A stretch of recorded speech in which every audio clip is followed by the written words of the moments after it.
Exodus, chapter 1. Now these are the names of the children of Israel which came into Egypt. Every man and his household came with Jacob. Reuben, Simeon, Levi, and Judah, Issachar, Zebulun, and Benjamin, Dan and Naphtali, Gad and Asher. And all the souls that came out of the loins of Jacob were 70 souls, for Joseph was in Egypt already. And Joseph died, and all his brethren, and all that generation. And the children of Israel were fruitful and increased abundantly, and multiplied, and waxed exceedingly mighty, and the land was filled with them.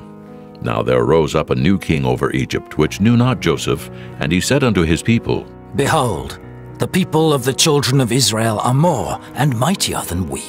Come on, let us deal wisely with them, lest they multiply. And it come to pass, that when there falleth out any war, they join also unto our enemies, and fight against us, and so get them up out of the land.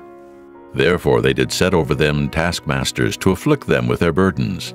And they built for Pharaoh treasure cities, Pithom and Ramesses. But the more they afflicted them, the more they multiplied and grew, and they were grieved because of the children of Israel. And the Egyptians made the children of Israel to serve with rigor, and they made their lives bitter with hard bondage, in mortar and in brick, and in all manner of service in the field. All their service wherein they made them serve was with rigor. And the king of Egypt spake to the Hebrew midwives, of which the name of one was Shiphrah, and the name of the other Puah. And he said, When ye do the office of a midwife to the Hebrew women, and see them upon the stools, if it be a son, then ye shall kill him. But if it be a daughter, then she shall live. But the midwives feared God, and did not as the king of Egypt commanded them, but saved the men children alive. And the king of Egypt called for the midwives, and said unto them, Why have ye done this thing, and have saved the men children alive? And the midwives said unto Pharaoh, Because the Hebrew women are not as the Egyptian women, for they are lively, and are delivered ere the midwives come in unto them. Therefore God dealt well with the midwives, and the people multiplied and waxed very mighty. And it came to pass, because the midwives feared God, that he made them houses. And Pharaoh charged all his people, saying, Every son that is born ye shall cast into the river, and every daughter ye shall save alive. Chapter 2. And there went a man of the house of Levi, and took to wife a daughter of Levi. And the woman conceived, and bare a son. And when she saw him that he was a goodly child, she hid him 3 months. And when she could no longer hide him, she took for him an ark of bulrushes, and daubed it with slime and with pitch, and put the child therein. And she laid it in the flags by the river's brink. And his sister stood afar off, to wit what would be done to him. And the daughter of Pharaoh came down to wash herself at the river, and her maidens walked along by the river's side. And when she saw the ark among the flags, she sent her maid to fetch it. And when she had opened it, she saw the child, and behold, the babe wept. And she had compassion on him, and said, This is one of the Hebrews' children. Then said his sister to Pharaoh's daughter, Shall I go and call to thee a nurse of the Hebrew women, that she may nurse the child for thee? And Pharaoh's daughter said to her, Go. And the maid went and called the child's mother. And Pharaoh's daughter said unto her, Take this child away, and nurse it for me, and I will give thee thy wages. And the woman took the child and nursed it. And the child grew, and she brought him unto Pharaoh's daughter, and he became her son. And she called his name Moses, and she said, Because I drew him out of the water. And it came to pass in those days, when Moses was grown, that he went out unto his brethren, and looked on their burdens. And he spied an Egyptian smiting an Hebrew, one of his brethren. And he looked this way and that way, and when he saw that there was no man, he slew the Egyptian, and hid him in the sand. And when he went out the second day, behold, 2 men of the Hebrews strove together. And he said to him that did the wrong, Wherefore smitest thou thy fellow? And he said, Who made thee a prince and a judge over us? Intendest thou to kill me as thou killedst the Egyptian? And Moses feared, and said, Surely this thing is known. Now when Pharaoh heard this thing, he sought to slay Moses. But Moses fled from the face of Pharaoh, and dwelt in the land of Midian. And he sat down by a well. Now the priest of Midian had 7 daughters, and they came and drew water, and filled the troughs to water their father's flock. And the shepherds came and drove them away. But Moses stood up and helped them, and watered their flock. And when they came to Reuel their father, he said, How is it that ye are come so soon today? And they said, An Egyptian delivered us out of the hand of the shepherds, and also drew water enough for us, and watered the flock. And he said unto his daughters, And where is he? Why is it that ye have left the man? Call him, that he may eat bread. And Moses was content to dwell with the man. And he gave Moses Zipporah his daughter, and she bare him a son. And he called his name Gershon, for he said, I have been a stranger in a strange land. And it came to pass in process of time, that the king of Egypt died, and the children of Israel sighed by reason of the bondage. And they cried, and their cry came up unto God by reason of the bondage. And God heard their groaning. And God remembered his covenant with Abraham, with Isaac, and with Jacob. And God looked upon the children of Israel, and God had respect unto them. Chapter 3. Now Moses kept the flock of Jethro his father-in-law, the priest of Midian. And he led the flock to the backside of the desert, and came to the mountain of God, even to Horeb. And the angel of the Lord appeared unto him in a flame of fire out of the midst of a bush. And he looked, and behold, the bush burned with fire, and the bush was not consumed. And Moses said, I will now turn aside and see this great sight, why the bush is not burnt. And when the Lord saw that he turned aside to see, God called unto him out of the midst of the bush, and said, Moses, Moses. And he said, Here am I. And he said, Draw not nigh hither. Put off thy shoes from off thy feet, for the place whereon thou standest is holy ground. Moreover he said, I am the God of thy father, the God of Abraham, the God of Isaac, and the God of Jacob. And Moses hid his face, for he was afraid to look upon God. And the Lord said, I have surely seen the affliction of my people which are in Egypt, and have heard their cry by reason of their taskmasters. For I know their sorrows, and I am come down to deliver them out of the hand of the Egyptians, and to bring them up out of that land, unto a good land and a large, unto a land flowing with milk and honey, unto the place of the Canaanites, and the Hittites, and the Amorites, and the Perizzites, and the Hivites, and the Jebusites. Now therefore, behold, the cry of the children of Israel is come unto me, and I have also seen the oppression wherewith the Egyptians oppress them. Come now therefore, and I will send thee unto Pharaoh, that thou mayest bring forth my people, the children of Israel, out of Egypt. And Moses said unto God, Who am I, that I should go unto Pharaoh, and that I should bring forth the children of Israel out of Egypt? And he said, Certainly I will be with thee, and this shall be a token unto thee that I have sent thee. When thou hast brought forth the people out of Egypt, ye shall serve God upon this mountain. And Moses said unto God, Behold, when I come unto the children of Israel, and shall say unto them, The God of your fathers hath sent me unto you, and they shall say to me, What is his name? What shall I say unto them? And God said unto Moses, I am that I am. And he said, Thus shalt thou say unto the children of Israel, I am hath sent me unto you. And God said moreover unto Moses, Thus shalt thou say unto the children of Israel, The Lord God of your fathers, the God of Abraham, the God of Isaac, and the God of Jacob hath sent me unto you. This is my name forever, and this is my memorial unto all generations. Go and gather the elders of Israel together, and say unto them, The Lord God of your fathers, the God of Abraham, of Isaac, and of Jacob, appeared unto me, saying, I have surely visited you, and seen that which is done to you in Egypt. And I have said, I will bring you up out of the affliction of Egypt, unto the land of the Canaanites, and the Hittites, and the Amorites, and the Perizzites, and the Hivites, and the Jebusites, unto a land flowing with milk and honey. And they shall hearken to thy voice, and thou shalt come, thou and the elders of Israel, unto the king of Egypt, and ye shall say unto him, The Lord God of the Hebrews hath met with us, and now let us go. We beseech thee, 3 days' journey into the wilderness, that we may sacrifice to the Lord our God.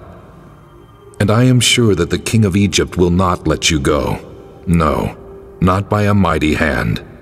And I will stretch out my hand and smite Egypt with all my wonders which I will do in the midst thereof.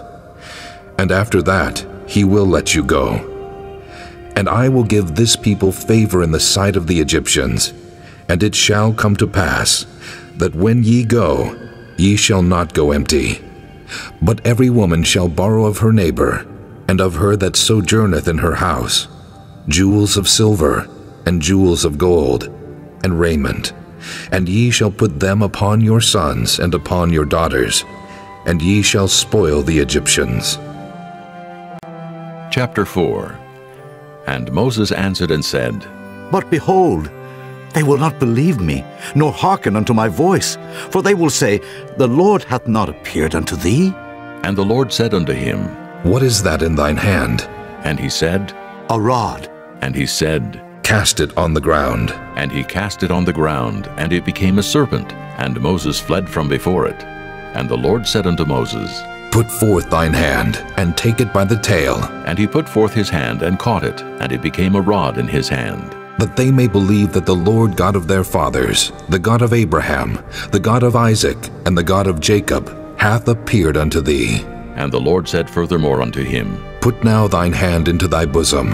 And he put his hand into his bosom. And when he took it out, behold, his hand was leprous as snow. And he said, Put thine hand into thy bosom again. And he put his hand into his bosom again, and plucked it out of his bosom. And behold, it was turned again as his other flesh. And it shall come to pass, if they will not believe thee, neither hearken to the voice of the first sign, that they will believe the voice of the latter sign.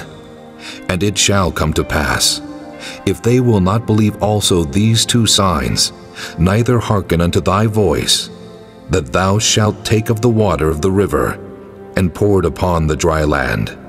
And the water which thou takest out of the river shall become blood upon the dry land. And Moses said unto the Lord, O my Lord, I am not eloquent, neither heretofore nor since thou hast spoken unto thy servant, but I am slow of speech, and of a slow tongue. And the Lord said unto him, Who hath made man's mouth? Or who maketh the dumb or deaf, or the seen or the blind? Have not I the Lord? Now therefore go, and I will be with thy mouth, and teach thee what thou shalt say. And he said, O my Lord, send, I pray thee, by the hand of him whom thou wilt send. And the anger of the Lord was kindled against Moses, and he said, Is not Aaron the Levite thy brother? I know that he can speak well. And also, behold, he cometh forth to meet thee, and when he seeth thee, he will be glad in his heart. And thou shalt speak unto him, and put words in his mouth. And I will be with thy mouth, and with his mouth, and will teach you what ye shall do. And he shall be thy spokesman unto the people. And he shall be, even he shall be to thee instead of a mouth, and thou shalt be to him instead of God.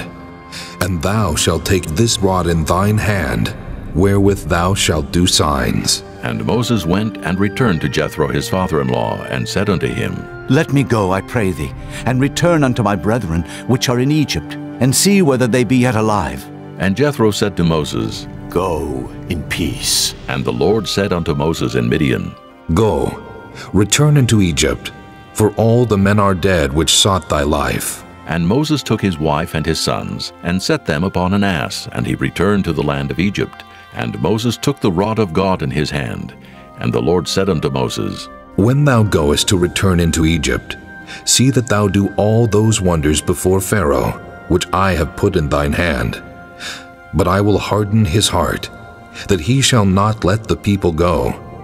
And thou shalt say unto Pharaoh, Thus saith the Lord, Israel is my son, even my firstborn. And I say unto thee, Let my son go, that he may serve me. And if thou refuse to let him go, behold, I will slay thy son, even thy firstborn. And it came to pass by the way in the inn, that the Lord met him, and sought to kill him. Then Zipporah took a sharp stone, and cut off the foreskin of her son, and cast it at his feet, and said, Surely a bloody husband art thou to me. So he let him go. Then she said, A bloody husband thou art. because of the circumcision. And the Lord said to Aaron, Go into the wilderness to meet Moses. And he went and met him in the mount of God and kissed him. And Moses told Aaron all the words of the Lord who had sent him, and all the signs which he had commanded him.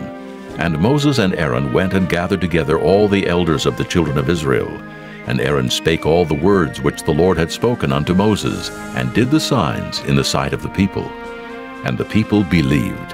And when they heard that the Lord had visited the children of Israel, and that he had looked upon their affliction, then they bowed their heads and worshipped.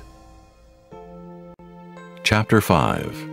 And afterward Moses and Aaron went in and told Pharaoh, Thus saith the Lord God of Israel, Let my people go, that they may hold a feast unto me in the wilderness. And Pharaoh said, Who is the Lord, that I should obey his voice to let Israel go? I know not the Lord, neither will I let Israel go. And they said, The God of the Hebrews hath met with us.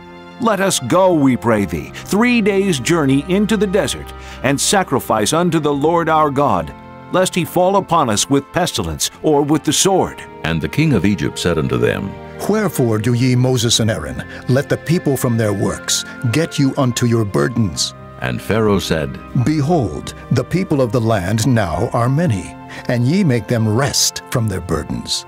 And Pharaoh commanded the same day the taskmasters of the people and their officers, saying, Ye shall no more give the people straw to make brick. As heretofore, let them go and gather straw for themselves. And the tale of the bricks, which they did make heretofore, ye shall lay upon them. Ye shall not diminish aught thereof, for they be idle. Therefore they cry, saying, Let us go and sacrifice to our God. Let their more work be laid upon the men, that they may labor therein, and let them not regard vain words. And the taskmasters of the people went out, and their officers, and they spake to the people, saying, Thus saith Pharaoh, I will not give you straw. Go ye, get you straw where ye can find it, yet not aught of your work shall be diminished. So the people were scattered abroad throughout all the land of Egypt to gather stubble instead of straw.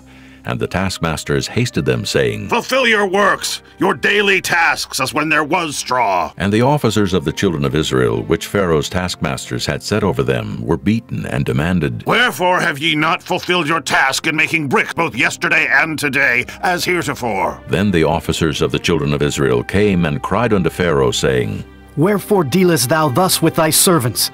There is no straw given unto thy servants, and they say to us, Make brick. And behold, thy servants are beaten, but the fault is in thine own people. But he said, Ye are idle. Ye are idle. Therefore ye say, Let us go and do sacrifice to the Lord. Go therefore now, and work. For there shall no straw be given you, yet shall ye deliver the tale of bricks. And the officers of the children of Israel did see that they were in evil case after it was said, Ye shall not diminish aught from your bricks of your daily task. And they met Moses and Aaron, who stood in the way as they came forth from Pharaoh. And they said unto them, The Lord look upon you and judge, because ye have made our Saviour to be abhorred in the eyes of Pharaoh, and in the eyes of his servants to put a sword in their hand to slay us. And Moses returned unto the Lord and said, Lord, wherefore hast thou so evil entreated this people? Why is it that thou hast sent me? For since I came to Pharaoh to speak in thy name, he hath done evil to this people. Neither hast thou delivered thy people at all. Chapter 6. Then the Lord said unto Moses, Now shalt thou see what I will do to Pharaoh. For with a strong hand shall he let them go, and with a strong hand shall he drive them out of his land. And God spake unto Moses and said unto him, I am the Lord, and I appeared unto Abraham, unto Isaac, and unto Jacob by the name of God Almighty. But by my name Jehovah was I not known to them. And I have also established my covenant with them, to give them the land of Canaan, the land of their pilgrimage, wherein they were strangers. And I have also heard the groaning of the children of Israel, whom the Egyptians keep in bondage, and I have remembered my covenant. Wherefore say unto the children of Israel, I am the Lord, and I will bring you out from under the burdens of the Egyptians, and I will rid you out of their bondage, and I will redeem you with a stretched out arm, and with great judgments. And I will take you to me for a people, and I will be to you a God. and ye shall know that I am the Lord your God, which bringeth you out from under the burdens of the Egyptians. And I will bring you in unto the land, concerning the which I did swear to give it to Abraham, to Isaac, and to Jacob, and I will give it you for an heritage. I am the Lord. And Moses spake so unto the children of Israel, but they hearkened not unto Moses for anguish of spirit and for cruel bondage. And the Lord spake unto Moses, saying, Go in, speak unto Pharaoh king of Egypt, that he let the children of Israel go out of his land. And Moses spake before the Lord, saying, Behold, the children of Israel have not hearkened unto me.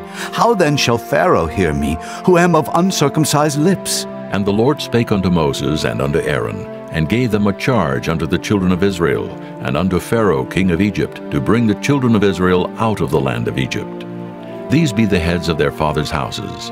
The sons of Reuben, the firstborn of Israel, Hanok, and Pallu, Hezron, and Carmi. These be the families of Reuben. And the sons of Simeon, Jemuel, and Jamin, and Ohad, and Jachin, and Zohar, and Shaul, the son of a Canaanitish woman. These are the families of Simeon. And these are the names of the sons of Levi according to their generations, Gershon, and Kohath, and Merari. And the years of the life of Levi were 137 years. The sons of Gershon, Libni, and Shimei, according to their families. And the sons of Kohath, Amram, and Izhar, and Hebron, and Uzziel. And the years of the life of Kohath were 133 years. And the sons of Merari, Mahali, and Mushi. These are the families of Levi, according to their generations. And Amram took him Jochebed, his father's sister, to wife, and she bare him Aaron and Moses. And the years of the life of Amram were 137 years. And the sons of Izhar, Korah, and Nephig, and Zichri.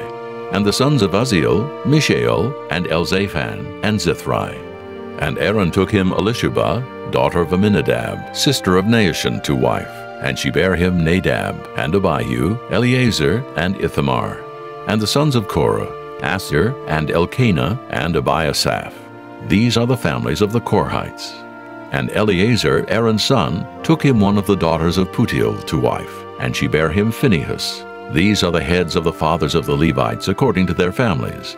These are that Aaron and Moses, to whom the Lord said, Bring out the children of Israel from the land of Egypt according to their armies. These are they which spake to Pharaoh king of Egypt to bring out the children of Israel from Egypt. These are that Moses and Aaron. And it came to pass on the day when the Lord spake unto Moses in the land of Egypt, that the Lord spake unto Moses, saying, I am the Lord. Speak thou unto Pharaoh king of Egypt all that I say unto thee. And Moses said before the Lord, Behold, I am of uncircumcised lips, and how shall Pharaoh hearken unto me? Chapter 7. And the Lord said unto Moses, See, I have made thee a god to Pharaoh, and Aaron thy brother shall be thy prophet. Thou shalt speak all that I command thee, and Aaron thy brother shall speak unto Pharaoh, that he send the children of Israel out of his land. And I will harden Pharaoh's heart, and multiply my signs and my wonders in the land of Egypt. But Pharaoh shall not hearken unto you, that I may lay my hand upon Egypt, and bring forth mine armies, and my people, the children of Israel, out of the land of Egypt by great judgments. And the Egyptians shall know that I am the Lord, when I stretch forth mine hand upon Egypt, and bring out the children of Israel from among them. And Moses and Aaron did as the Lord commanded them, so did they. And Moses was 80 years old, and Aaron 83 years old, when they spake unto Pharaoh. And the Lord spake unto Moses and unto Aaron, saying, When Pharaoh shall speak unto you, saying, Show a miracle for you, then thou shalt say unto Aaron, Take thy rod, and cast it before Pharaoh, and it shall become a serpent. And Moses and Aaron went in unto Pharaoh, and they did so as the Lord had commanded. And Aaron cast down his rod before Pharaoh, and before his servants, and it became a serpent. Then Pharaoh also called the wise men and the sorcerers. Now the magicians of Egypt, they also did in like manner with their enchantments. For they cast down every man his rod, and they became serpents. But Aaron's rod swallowed up their rods. And he hardened Pharaoh's heart, that he hearkened not unto them, as the Lord had said. And the Lord said unto Moses, Pharaoh's heart is hardened. he refuseth to let the people go. Get thee unto Pharaoh in the morning. Lo, he goeth out unto the water. And thou shalt stand by the river's brink against Hecom. And the rod which was turned to a serpent shalt thou take in thine hand. And thou shalt say unto him, The Lord God of the Hebrews hath sent me unto thee, saying, Let my people go, that they may serve me in the wilderness. And behold, hitherto thou wouldest not hear. Thus saith the Lord, In this thou shalt know that I am the Lord. Behold, I will smite with the rod that is in mine hand upon the waters which are in the river, and they shall be turned to blood. And the fish that is in the river shall die, and the river shall stink, and the Egyptians shall loathe to drink of the water of the river. And the Lord spake unto Moses, Say unto Aaron, Take thy rod, and stretch out thine hand upon the waters of Egypt, upon their streams, upon their rivers, and upon their ponds, and upon all their pools of water, that they may become blood, and that there may be blood throughout all the land of Egypt, both in vessels of wood and in vessels of stone. And Moses and Aaron did so as the Lord commanded. And he lifted up the rod, and smote the waters that were in the river in the sight of Pharaoh, and in the sight of his servants. And all the waters that were in the river were turned to blood, and the fish that was in the river died. And the river stank, and the Egyptians could not drink of the water of the river, and there was blood throughout all the land of Egypt. And the magicians of Egypt did so with their enchantments, and Pharaoh's heart was hardened, neither did he hearken unto them as the Lord had said. And Pharaoh turned and went into his house, neither did he set his heart to this also. And all the Egyptians digged round about the river for water to drink, for they could not drink of the water of the river. And 7 days were fulfilled after that the Lord had smitten the river. Chapter 8. And the Lord spake unto Moses, Go unto Pharaoh, and say unto him, Thus saith the Lord, Let my people go, that they may serve me. And if thou refuse to let them go, behold, I will smite all thy borders with frogs, and the river shall bring forth frogs abundantly, which shall go up and come into thine house, and into thy bedchamber, and upon thy bed, and into the house of thy servants, and upon thy people, and into thine ovens, and into thy kneading troughs. And the frogs shall come up both on thee, and upon thy people, and upon all thy servants. And the Lord spake unto Moses, Say unto Aaron, Stretch forth thine hand with thy rod over the streams, over the rivers, and over the ponds, and cause frogs to come up upon the land of Egypt. And Aaron stretched out his hand over the waters of Egypt, and the frogs came up and covered the land of Egypt. And the magicians did so with their enchantments, and brought up frogs upon the land of Egypt. Then Pharaoh called for Moses and Aaron and said, Entreat the Lord, that he may take away the frogs from me and from my people. And I will let the people go, that they may do sacrifice unto the Lord. And Moses said unto Pharaoh, Glory over me. When shall I entreat for thee, and for thy servants, and for thy people, to destroy the frogs from thee and thy houses, that they may remain in the river only? And he said, Tomorrow. And he said, Be it according to thy word, that thou mayest know that there is none like unto the Lord our God. And the frogs shall depart from thee, and from thy houses, and from thy servants, and from thy people. They shall remain in the river only. And Moses and Aaron went out from Pharaoh, and Moses cried unto the Lord because of the frogs which he had brought against Pharaoh. And the Lord did according to the word of Moses, and the frogs died out of the houses, out of the villages, and out of the fields. And they gathered them together upon heaps, and the land stank. But when Pharaoh saw that there was respite, he hardened his heart, and hearkened not unto them as the Lord had said. And the Lord said unto Moses, Say unto Aaron, Stretch out thy rod, and smite the dust of the land, that it may become lice throughout all the land of Egypt. And they did so. For Aaron stretched out his hand with his rod, and smote the dust of the earth, and it became lice in man and in beast. All the dust of the land became lice throughout all the land of Egypt. And the magicians did so with their enchantments to bring forth lice, but they could not. So there were lice upon man and upon beast. Then the magicians said unto Pharaoh, This is the finger of God. And Pharaoh's heart was hardened, and he hearkened not unto them as the Lord had said. And the Lord said unto Moses, Rise up early in the morning, and stand before Pharaoh. Lo, he cometh forth to the water, and say unto him, Thus saith the Lord, Let my people go, that they may serve me. Else, if thou wilt not let my people go, behold, I will send swarms of flies upon thee, and upon thy servants, and upon thy people, and into thy houses, and the houses of the Egyptians shall be full of swarms of flies, and also the ground whereon they are. And I will sever in that day the land of Goshen, in which my people dwell, that no swarms of flies shall be there, to the end thou mayest know that I am the Lord in the midst of the earth. And I will put a division between my people and thy people. Tomorrow shall this sign be. And the Lord did so, and there came a grievous swarm of flies into the house of Pharaoh, and into his servants' houses, and into all the land of Egypt. The land was corrupted by reason of the swarm of flies. And Pharaoh called for Moses and for Aaron, and said, Go ye, sacrifice to your God in the land. And Moses said, It is not meet so to do. For we shall sacrifice the abomination of the Egyptians to the Lord our God. Lo, shall we sacrifice the abomination of the Egyptians before their eyes? And will they not stone us? We will go 3 days' journey into the wilderness, and sacrifice to the Lord our God, as he shall command us. And Pharaoh said, I will let you go, that ye may sacrifice to the Lord your God in the wilderness. Only ye shall not go very far away. Entreat for me. And Moses said, Behold, I go out from thee, and I will entreat the Lord that the swarms of flies may depart from Pharaoh, from his servants, and from his people tomorrow.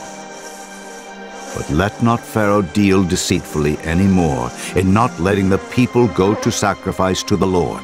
And Moses went out from Pharaoh and entreated the Lord. And the Lord did according to the word of Moses, and he removed the swarms of flies from Pharaoh, from his servants, and from his people. There remained not one. And Pharaoh hardened his heart at this time also, neither would he let the people go. Chapter 9. Then the Lord said unto Moses, Go in unto Pharaoh, and tell him, Thus saith the Lord God of the Hebrews, Let my people go, that they may serve me.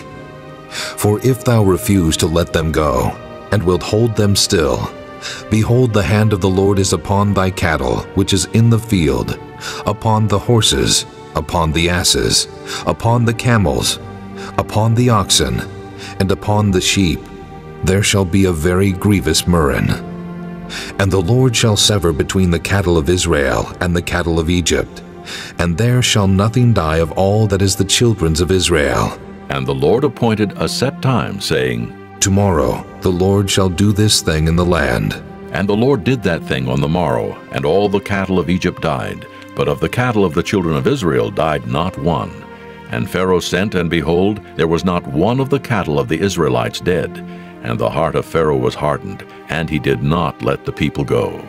And the Lord said unto Moses and unto Aaron, Take to you handfuls of ashes of the furnace, and let Moses sprinkle it toward the heaven in the sight of Pharaoh. And it shall become small dust in all the land of Egypt, and shall be a boil breaking forth with blains upon man, and upon beast throughout all the land of Egypt. And they took ashes of the furnace, and stood before Pharaoh, and Moses sprinkled it up toward heaven, and it became a boil breaking forth with blains upon man and upon beast.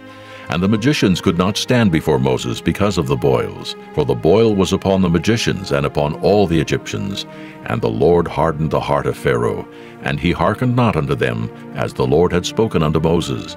And the Lord said unto Moses, Rise up early in the morning, and stand before Pharaoh, and say unto him, Thus saith the Lord God of the Hebrews, Let my people go, that they may serve me.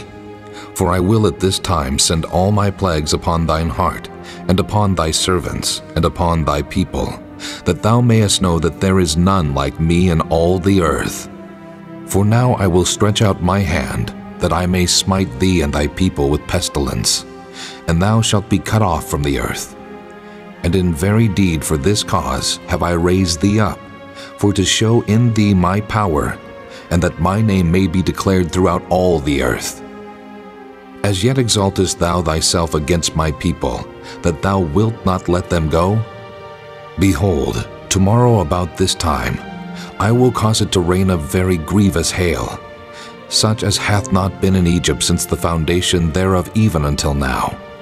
Send therefore now, and gather thy cattle, and all that thou hast in the field, for upon every man and beast which shall be found in the field, and shall not be brought home, the hail shall come down upon them, and they shall die. He that feared the word of the Lord among the servants of Pharaoh made his servants and his cattle flee into the houses, and he that regarded not the word of the Lord left his servants and his cattle in the field. And the Lord said unto Moses, Stretch forth thine hand toward heaven, that there may be hail in all the land of Egypt, upon man, and upon beast, and upon every herb of the field throughout the land of Egypt. And Moses stretched forth his rod toward heaven, and the Lord sent thunder and hail, and the fire ran along upon the ground, and the Lord rained hail upon the land of Egypt. So there was hail and fire mingled with the hail, very grievous, such as there was none like it in all the land of Egypt, since it became a nation. And the hail smote throughout all the land of Egypt, all that was in the field, both man and beast. And the hail smote every herb of the field, and brake every tree of the field. Only in the land of Goshen, where the children of Israel were, was there no hail. And Pharaoh sent and called for Moses and Aaron, and said unto them, I have sinned this time. The Lord is righteous, and I and my people are wicked. Entreat the Lord, for it is enough, that there be no more mighty thunderings and hail, and I will let you go, and ye shall stay no longer. And Moses said unto him, As soon as I am gone out of the city, I will spread abroad my hands unto the Lord, and the thunder shall cease, neither shall there be any more hail, that thou mayest know how that the earth is the Lord's. But as for thee and thy servants, I know that ye will not yet fear the Lord God. And the flax and the barley was smitten, for the barley was in the ear, and the flax was bold. But the wheat and the rye were not smitten, for they were not grown up. And Moses went out of the city from Pharaoh, and spread abroad his hands unto the Lord. And the thunders and hail ceased, and the rain was not poured upon the earth.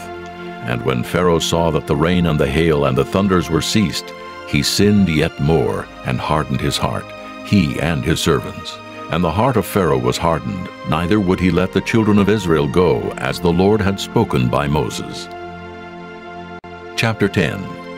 And the Lord said unto Moses, Go in unto Pharaoh, for I have hardened his heart and the heart of his servants, that I might show these my signs before him, and that thou mayest tell in the ears of thy son, and of thy son's son, what things I have wrought in Egypt, and my signs which I have done among them, that ye may know how that I am the Lord. And Moses and Aaron came in unto Pharaoh, and said unto him, Thus saith the Lord God of the Hebrews, How long wilt thou refuse to humble thyself before me? Let my people go, that they may serve me. Else, if thou refuse to let my people go, behold, tomorrow will I bring the locusts into thy coast, and they shall cover the face of the earth, that one cannot be able to see the earth. And they shall eat the residue of that which is escaped, which remaineth unto you from the hail, and shall eat every tree which groweth for you out of the field. And they shall fill thy houses, and the houses of all thy servants, and the houses of all the Egyptians, which neither thy fathers nor thy fathers' fathers have seen, since the day that they were upon the earth unto this day. And he turned himself, and went out from Pharaoh. And Pharaoh's servants said unto him, How long shall this man be a snare unto us? Let the men go, that they may serve the Lord their God. Knowest thou not yet that Egypt is destroyed? And Moses and Aaron were brought again unto Pharaoh, and he said unto them, Go, serve the Lord your God. But who are they that shall go? And Moses said, We will go with our young and with our old, with our sons and with our daughters, with our flocks and with our herds will we go. For we must hold a feast unto the Lord. And he said unto them, Let the Lord be so with you, as I will let you go, and your little ones. Look to it, for evil is before you. Not so. Go now, ye that are men, and serve the Lord, for that ye did desire. And they were driven out from Pharaoh's presence. And the Lord said unto Moses, Stretch out thine hand over the land of Egypt for the locusts, that they may come up upon the land of Egypt, and eat every herb of the land, even all that the hail hath left. And Moses stretched forth his rod over the land of Egypt. And the Lord brought an east wind upon the land all that day and all that night. And when it was morning, the east wind brought the locusts. And the locusts went up over all the land of Egypt, and rested in all the coasts of Egypt. Very grievous were they. Before them there were no such locusts as they, neither after them shall be such. For they covered the face of the whole earth, so that the land was darkened. And they did eat every herb of the land, and all the fruit of the trees which the hail had left. And there remained not any green thing in the trees, or in the herbs of the field, through all the land of Egypt. Then Pharaoh called for Moses and Aaron in haste, and he said, I have sinned against the Lord your God and against you. Now therefore forgive, I pray thee, my sin only this once, and entreat the Lord your God that he may take away from me this death only. And he went out from Pharaoh and entreated the Lord. And the Lord turned a mighty strong west wind, which took away the locusts and cast them into the Red Sea. There remained not one locust in all the coasts of Egypt. But the Lord hardened Pharaoh's heart, so that he would not let the children of Israel go. And the Lord said unto Moses, Stretch out thine hand toward heaven, that there may be darkness over the land of Egypt, even darkness which may be felt. And Moses stretched forth his hand toward heaven, and there was a thick darkness in all the land of Egypt 3 days. They saw not one another, neither rose any from his place for 3 days, but all the children of Israel had light in their dwellings. And Pharaoh called unto Moses and said, Go ye, serve the Lord. Only let your flocks and your herds be stayed. Let your little ones also go with you. And Moses said, Thou must give us also sacrifices and burnt offerings, that we may sacrifice unto the Lord our God. Our cattle also shall go with us. There shall not an hoof be left behind, for thereof must we take to serve the Lord our God. And we know not with what we must serve the Lord until we come thither. But the Lord hardened Pharaoh's heart, and he would not let them go. And Pharaoh said unto him, Get thee from me. Take heed to thyself. See my face no more, for in that day thou seest my face, thou shalt die. And Moses said, Thou hast spoken well. I will see thy face again no more. Chapter 11. And the Lord said unto Moses, Yet will I bring one plague more upon Pharaoh and upon Egypt. Afterwards he will let you go hence. When he shall let you go, he shall surely thrust you out hence altogether. Speak now in the ears of the people, and let every man borrow of his neighbor, and every woman of her neighbor, jewels of silver and jewels of gold.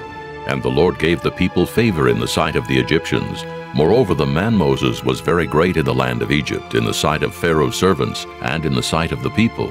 And Moses said, Thus saith the Lord, About midnight will I go out into the midst of Egypt, and all the firstborn in the land of Egypt shall die, from the firstborn of Pharaoh that sitteth upon his throne, even unto the firstborn of the maidservant that is behind the mill, and all the firstborn of beasts.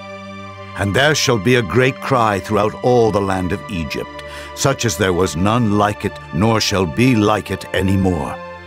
But against any of the children of Israel shall not a dog move his tongue, against man or beast, that ye may know how that the Lord doth put a difference between the Egyptians and Israel. And all these thy servants shall come down unto me, and bow down themselves unto me, saying, Get thee out, and all the people that follow thee. And after that I will go out. And he went out from Pharaoh in a great anger. And the Lord said unto Moses, Pharaoh shall not hearken unto you, that my wonders may be multiplied in the land of Egypt. And Moses and Aaron did all these wonders before Pharaoh. And the Lord hardened Pharaoh's heart, so that he would not let the children of Israel go out of his land. Chapter 12. And the Lord spake unto Moses and Aaron in the land of Egypt, saying, This month shall be unto you the beginning of months. It shall be the first month of the year to you. Speak ye unto all the congregation of Israel, saying, In the 10th day of this month they shall take to them every man a lamb, according to the house of their fathers, a lamb for an house. And if the household be too little for the lamb, let him and his neighbor next unto his house take it according to the number of the souls. Every man according to his eating shall make your count for the lamb. Your lamb shall be without blemish, a male of the first year. Ye shall take it out from the sheep, or from the goats, and ye shall keep it up until the 14th day of the same month. And the whole assembly of the congregation of Israel shall kill it in the evening. And they shall take of the blood, and strike it on the 2 side posts, and on the upper doorpost of the houses, wherein they shall eat it. And they shall eat the flesh in that night, roast with fire and unleavened bread, and with bitter herbs they shall eat it. Eat not of it raw, nor sodden at all with water, but roast with fire his head with his legs, and with the purtenance thereof. And ye shall let nothing of it remain until the morning. And that which remaineth of it until the morning ye shall burn with fire. And thus shall ye eat it, with your loins girded, your shoes on your feet, and your staff in your hand. And ye shall eat it in haste. It is the Lord's Passover. For I will pass through the land of Egypt this night, and will smite all the firstborn in the land of Egypt, both man and beast, and against all the gods of Egypt I will execute judgment. I am the Lord. And the blood shall be to you for a token upon the houses where ye are. And when I see the blood, I will pass over you, and the plague shall not be upon you to destroy you when I smite the land of Egypt. And this day shall be unto you for a memorial, and ye shall keep it a feast to the Lord throughout your generations. Ye shall keep it a feast by an ordinance forever. 7 days shall ye eat unleavened bread. Even the first day ye shall put away leaven out of your houses. For whosoever eateth leavened bread from the first day until the 7th day, that soul shall be cut off from Israel. And in the first day there shall be an holy convocation, and in the 7th day there shall be an holy convocation to you. No manner of work shall be done in them, save that which every man must eat, that only may be done of you. And ye shall observe the feast of unleavened bread. For in this selfsame day have I brought your armies out of the land of Egypt. Therefore shall ye observe this day in your generations by an ordinance forever. In the first month, on the 14th day of the month at even, ye shall eat unleavened bread until the 21st day of the month at even. 7 days shall there be no leaven found in your houses. For whosoever eateth that which is leavened, even that soul shall be cut off from the congregation of Israel, whether he be a stranger or born in the land. Ye shall eat nothing leavened. In all your habitations shall ye eat unleavened bread. Then Moses called for all the elders of Israel and said unto them, Draw out and take you a lamb according to your families, and kill the Passover. And ye shall take a bunch of hyssop, and dip it in the blood that is in the basin, and strike the lintel and the 2 side posts with the blood that is in the basin. And none of you shall go out at the door of his house until the morning, for the Lord will pass through to smite the Egyptians. And when he seeth the blood upon the lintel and on the 2 side posts, the Lord will pass over the door, and will not suffer the destroyer to come in unto your houses to smite you. And ye shall observe this thing for an ordinance to thee and to thy sons forever. And it shall come to pass, when ye be come to the land which the Lord will give you, according as he hath promised, that ye shall keep this service. And it shall come to pass, when your children shall say unto you, What mean ye by this service? That ye shall say, It is the sacrifice of the Lord's Passover, who passed over the houses of the children of Israel in Egypt when he smote the Egyptians, and delivered our houses. And the people bowed the head and worshipped. And the children of Israel went away, and did as the Lord had commanded Moses and Aaron, so did they. And it came to pass that at midnight the Lord smote all the firstborn in the land of Egypt, from the firstborn of Pharaoh that sat on his throne, unto the firstborn of the captive that was in the dungeon, and all the firstborn of cattle. And Pharaoh rose up in the night, he and all his servants, and all the Egyptians, and there was a great cry in Egypt, for there was not a house where there was not one dead. And he called for Moses and Aaron by night and said, Rise up and get you forth from among my people, both ye and the children of Israel, and go, serve the Lord as ye have said. Also take your flocks and your herds, as ye have said, and be gone, and bless me also. And the Egyptians were urgent upon the people that they might send them out of the land in haste, for they said, We be all dead men. And the people took their dough before it was leavened, their kneading troughs being bound up in their clothes upon their shoulders. And the children of Israel did according to the word of Moses, and they borrowed of the Egyptians jewels of silver and jewels of gold and raiment. And the Lord gave the people favor in the sight of the Egyptians, so that they lent unto them such things as they required, and they spoiled the Egyptians. And the children of Israel journeyed from Ramesses to Succoth, about 600,000 on foot that were men, beside children. And a mixed multitude went up also with them, and flocks and herds, even very much cattle. And they baked unleavened cakes of the dough which they brought forth out of Egypt, for it was not leavened, because they were thrust out of Egypt, and could not tarry, neither had they prepared for themselves any victual. Now the sojourning of the children of Israel who dwelt in Egypt was 430 years. And it came to pass at the end of the 430 years, even the selfsame day it came to pass, that all the hosts of the Lord went out from the land of Egypt.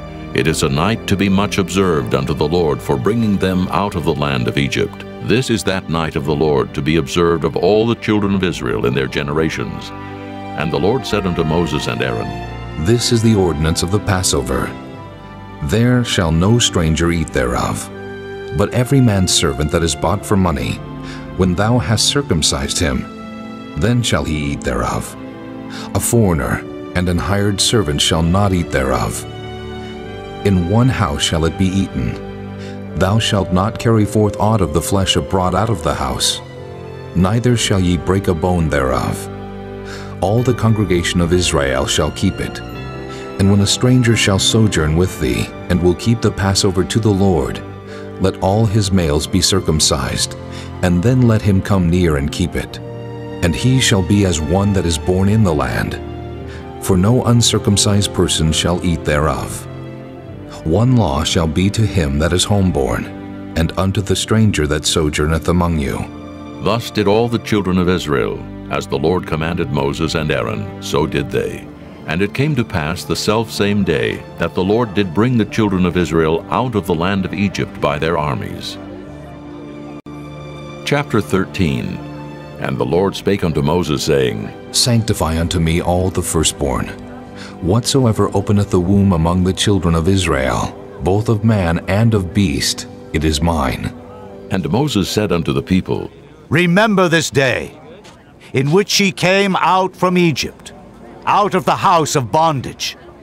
For by strength of hand the Lord brought you out from this place. There shall no leavened bread be eaten. This day came ye out in the month Abib. And it shall be, when the Lord shall bring thee into the land of the Canaanites, and the Hittites, and the Amorites, and the Hivites, and the Jebusites, which he sware unto thy fathers to give thee, a land flowing with milk and honey, that thou shalt keep this service in this month.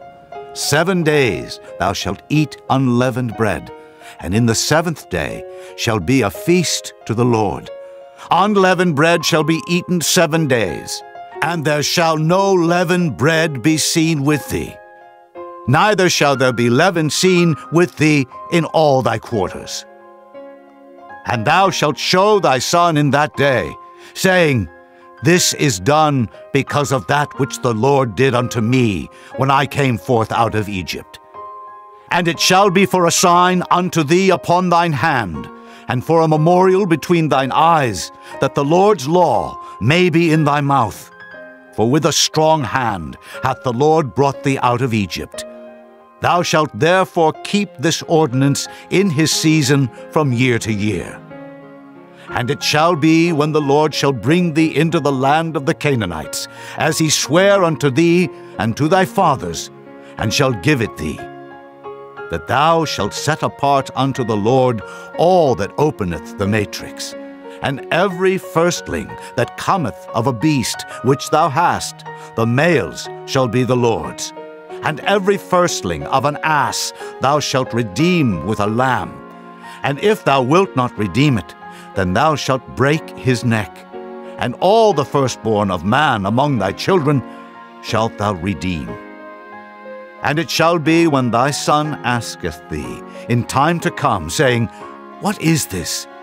That thou shalt say unto him, By strength of hand the Lord brought us out from Egypt, from the house of bondage. And it came to pass, when Pharaoh would hardly let us go, that the Lord slew all the firstborn in the land of Egypt, both the firstborn of man and the firstborn of beast. Therefore I sacrifice to the Lord all that openeth the matrix, being males, but all the firstborn of my children I redeem. And it shall be for a token upon thine hand, and for frontlets between thine eyes, for by strength of hand the Lord brought us forth out of Egypt. And it came to pass, when Pharaoh had let the people go, that God led them not through the way of the land of the Philistines, although that was near. For God said, Lest peradventure the people repent when they see war, and they return to Egypt. But God led the people about through the way of the wilderness of the Red Sea. And the children of Israel went up harnessed out of the land of Egypt. And Moses took the bones of Joseph with him, for he had straitly sworn the children of Israel, saying, God will surely visit you, and ye shall carry up my bones away hence with you. And they took their journey from Succoth, and encamped in Etham in the edge of the wilderness. And the Lord went before them by day in a pillar of cloud to lead them the way, and by night in a pillar of fire to give them light, to go by day and night. He took not away the pillar of the cloud by day, nor the pillar of fire by night from before the people. Chapter 14. And the Lord spake unto Moses, saying, Speak unto the children of Israel, that they turn and encamp before Pi-hahiroth, between Migdol and the sea, over against Baal-zephon. Before it shall ye encamp by the sea. For Pharaoh will say of the children of Israel, They are entangled in the land. The wilderness hath shut them in. And I will harden Pharaoh's heart, that he shall follow after them. And I will be honored upon Pharaoh, and upon all his host, that the Egyptians may know that I am the Lord. And they did so. And it was told the king of Egypt that the people fled, and the heart of Pharaoh and of his servants was turned against the people, and they said, Why have we done this, that we have let Israel go from serving us? And he made ready his chariot, and took his people with him. And he took 600 chosen chariots, and all the chariots of Egypt, and captains over every one of them. And the Lord hardened the heart of Pharaoh, king of Egypt, and he pursued after the children of Israel. And the children of Israel went out with an high hand. But the Egyptians pursued after them, all the horses and chariots of Pharaoh, and his horsemen, and his army, and overtook them encamping by the sea beside Pi-hahiroth, before Baal-zephon. And when Pharaoh drew nigh, the children of Israel lifted up their eyes, and behold, the Egyptians marched after them, and they were sore afraid. And the children of Israel cried out unto the Lord, and they said unto Moses, Because there were no graves in Egypt hast thou taken us away to die in the wilderness? Wherefore hast thou dealt thus with us to carry us forth out of Egypt? Is not this the word that we did tell thee in Egypt, saying, Let us alone, that we may serve the Egyptians?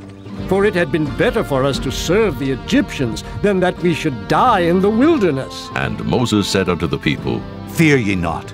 Stand still and see the salvation of the Lord, which he will show to you today. For the Egyptians, whom ye have seen today, ye shall see them again no more forever. The Lord shall fight for you, and ye shall hold your peace. And the Lord said unto Moses, Wherefore criest thou unto me? Speak unto the children of Israel, that they go forward. But lift thou up thy rod, and stretch out thine hand over the sea, and divide it. And the children of Israel shall go on dry ground through the midst of the sea. And I, behold, I will harden the hearts of the Egyptians, and they shall follow them.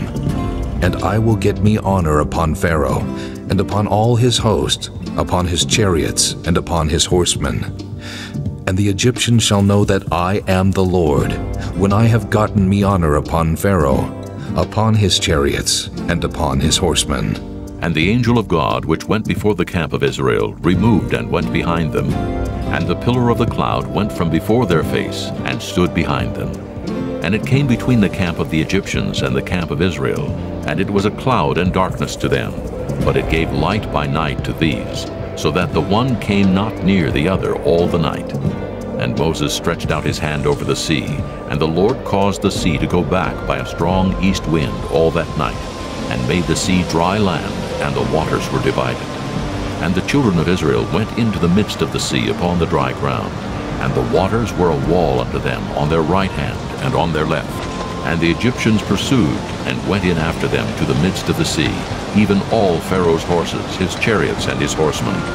And it came to pass that in the morning watch the Lord looked unto the host of the Egyptians through the pillar of fire and of the cloud, and troubled the host of the Egyptians, and took off their chariot wheels, that they drave them heavily, so that the Egyptians said, Let us flee from the face of Israel, for the Lord fighteth for them against the Egyptians. And the Lord said unto Moses, Stretch out thine hand over the sea, that the waters may come again upon the Egyptians, upon their chariots, and upon their horsemen. And Moses stretched forth his hand over the sea, and the sea returned to his strength when the morning appeared. And the Egyptians fled against it, and the Lord overthrew the Egyptians in the midst of the sea. And the waters returned, and covered the chariots and the horsemen, and all the host of Pharaoh that came into the sea after them. There remained not so much as one of them.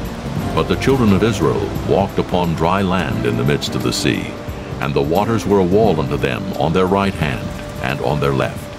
Thus the Lord saved Israel that day out of the hand of the Egyptians. And Israel saw the Egyptians dead upon the seashore. And Israel saw that great work which the Lord did upon the Egyptians. And the people feared the Lord, and believed the Lord and his servant Moses. Chapter 15. Then sang Moses and the children of Israel this song unto the Lord, and spake, saying, I will sing unto the Lord, for he hath triumphed gloriously. The horse and his rider hath he thrown into the sea. The Lord is my strength and song, and he is become my salvation. He is my God, and I will prepare him an habitation, my father's God, and I will exalt him. The Lord is a man of war. The Lord is his name. Pharaoh's chariots and his host hath he cast into the sea. His chosen captains also are drowned in the Red Sea. The depths have covered them. They sank into the bottom as a stone. Thy right hand, O Lord, is become glorious in power. Thy right hand, O Lord, hath dashed in pieces the enemy. And in the greatness of thine excellency, thou hast overthrown them that rose up against thee. Thou sentest forth thy wrath, which consumed them as stubble. And with the blast of thy nostrils the waters were gathered together. The flood stood upright as an heap, and the depths were congealed in the heart of the sea. The enemy said, I will pursue, I will overtake, I will divide the spoil. My lust shall be satisfied upon them. I will draw my sword, my hand shall destroy them. Thou didst blow with thy wind, the sea covered them. They sank as lead in the mighty waters. Who is like unto thee, O Lord, among the gods? Who is like thee, glorious in holiness, fearful in praises, doing wonders? Thou stretchedst out thy right hand, the earth swallowed them. Thou in thy mercy hast led forth the people which thou hast redeemed. Thou hast guided them in thy strength unto thy holy habitation. The people shall hear and be afraid. Sorrow shall take hold on the inhabitants of Palestina.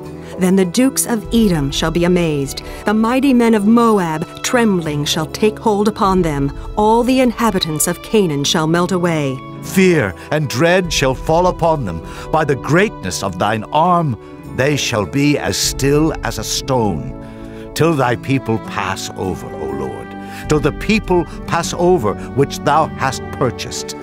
Thou shalt bring them in, and plant them in the mountain of thine inheritance, in the place, O Lord, which thou hast made for thee to dwell in the sanctuary, O Lord, which thy hands have established. The Lord shall reign forever and ever. For the horse of Pharaoh went in with his chariots and with his horsemen into the sea, And the Lord brought again the waters of the sea upon them. But the children of Israel went on dry land in the midst of the sea. And Miriam the prophetess, the sister of Aaron, took a timbrel in her hand, and all the women went out after her with timbrels and with dances. And Miriam answered them, Sing ye to the Lord, for he hath triumphed gloriously. The horse and his rider hath he thrown into the sea. So Moses brought Israel from the Red Sea, and they went out into the wilderness of Shur. And they went 3 days in the wilderness and found no water. And when they came to Marah, they could not drink of the waters of Marah, for they were bitter. Therefore the name of it was called Marah. And the people murmured against Moses, saying, What shall we drink? And he cried unto the Lord. And the Lord showed him a tree, which when he had cast into the waters were made sweet. There he made for them a statute and an ordinance, and there he proved them, and said, If thou wilt diligently hearken to the voice of the Lord thy God, and wilt do that which is right in his sight, and wilt give ear to his commandments, and keep all his statutes, I will put none of these diseases upon thee, which I have brought upon the Egyptians. For I am the Lord that healeth thee. And they came to Elim, where were 12 wells of water, and 70 palm trees, and they encamped there by the waters. Chapter 16. And they took their journey from Elim, and all the congregation of the children of Israel came unto the wilderness of Sin, which is between Elim and Sinai, on the 15th day of the 2nd month, after their departing out of the land of Egypt. And the whole congregation of the children of Israel murmured against Moses and Aaron in the wilderness.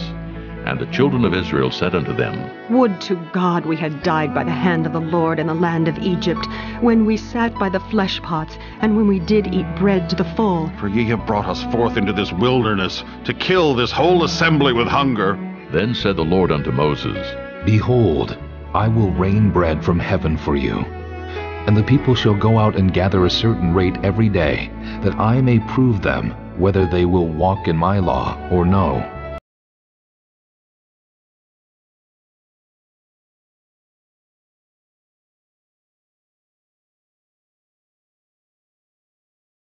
And said unto all the children of Israel, At even, then ye shall know that the Lord hath brought you out from the land of Egypt. And in the morning, then ye shall see the glory of the Lord, for that he heareth your murmurings against the Lord. And what are we, that ye murmur against us? And Moses said, This shall be, when the Lord shall give you in the evening flesh to eat, and in the morning bread to the full. For that the Lord heareth your murmurings, which ye murmur against him. And what are we? Your murmurings are not against us, but against the Lord. And Moses spake unto Aaron, Say unto all the congregation of the children of Israel, Come near before the Lord, for he hath heard your murmurings. And it came to pass, as Aaron spake unto the whole congregation of the children of Israel, that they looked toward the wilderness, and behold, the glory of the Lord appeared in the cloud. And the Lord spake unto Moses, saying, I have heard the murmurings of the children of Israel. Speak unto them, saying, At even ye shall eat flesh, and in the morning ye shall be filled with bread, and ye shall know that I am the Lord your God. And it came to pass that at even the quails came up and covered the camp, and in the morning the dew lay round about the host. And when the dew that lay was gone up, behold, upon the face of the wilderness there lay a small round thing, as small as the hoarfrost on the ground. And when the children of Israel saw it, they said one to another, It is manna. For they wist not what it was. And Moses said unto them, This is the bread which the Lord hath given you to eat. This is the thing which the Lord hath commanded. Gather of it every man according to his eating, an omer for every man, according to the number of your persons. Take ye every man for them which are in his tents. And the children of Israel did so, and gathered some more, some less. And when they did meet it with an omer, he that gathered much had nothing over, and he that gathered little had no lack. They gathered every man according to his eating. And Moses said, Let no man leave of it till the morning. Notwithstanding, they hearkened not unto Moses, but some of them left of it until the morning, and it bred worms, and stank. And Moses was wroth with them. And they gathered it every morning, every man according to his eating, and when the sun waxed hot, it melted. And it came to pass that on the 6th day they gathered twice as much bread, 2 omers for 1 man. And all the rulers of the congregation came and told Moses, and he said unto them, This is that which the Lord hath said. Tomorrow is the rest of the holy Sabbath unto the Lord. Bake that which ye will bake today, and seethe that ye will seethe, and that which remaineth over lay up for you to be kept until the morning. And they laid it up till the morning, as Moses bade. And it did not stink, neither was there any worm therein. And Moses said, Eat that today, for today is a Sabbath unto the Lord. Today ye shall not find it in the field. 6 days ye shall gather it, but on the 7th day, which is the Sabbath, in it there shall be none. And it came to pass that there went out some of the people on the 7th day for to gather, and they found none. And the Lord said unto Moses, How long refuse ye to keep my commandments and my laws? See, for that the Lord hath given you the Sabbath. Therefore he giveth you on the 6th day the bread of 2 days. Abide ye every man in his place. Let no man go out of his place on the 7th day. So the people rested on the 7th day. And the house of Israel called the name thereof manna, and it was like coriander seed, white, and the taste of it was like wafers made with honey. And Moses said, This is the thing which the Lord commandeth. Fill an omer of it, to be kept for your generations, that they may see the bread wherewith I have fed you in the wilderness, when I brought you forth from the land of Egypt. And Moses said unto Aaron, Take a pot, and put an omer full of manna therein, and lay it up before the Lord, to be kept for your generations. As the Lord commanded Moses, so Aaron laid it up before the testimony to be kept. And the children of Israel did eat manna 40 years, until they came to a land inhabited. They did eat manna until they came unto the borders of the land of Canaan. Now an omer is the 10th part of an ephah.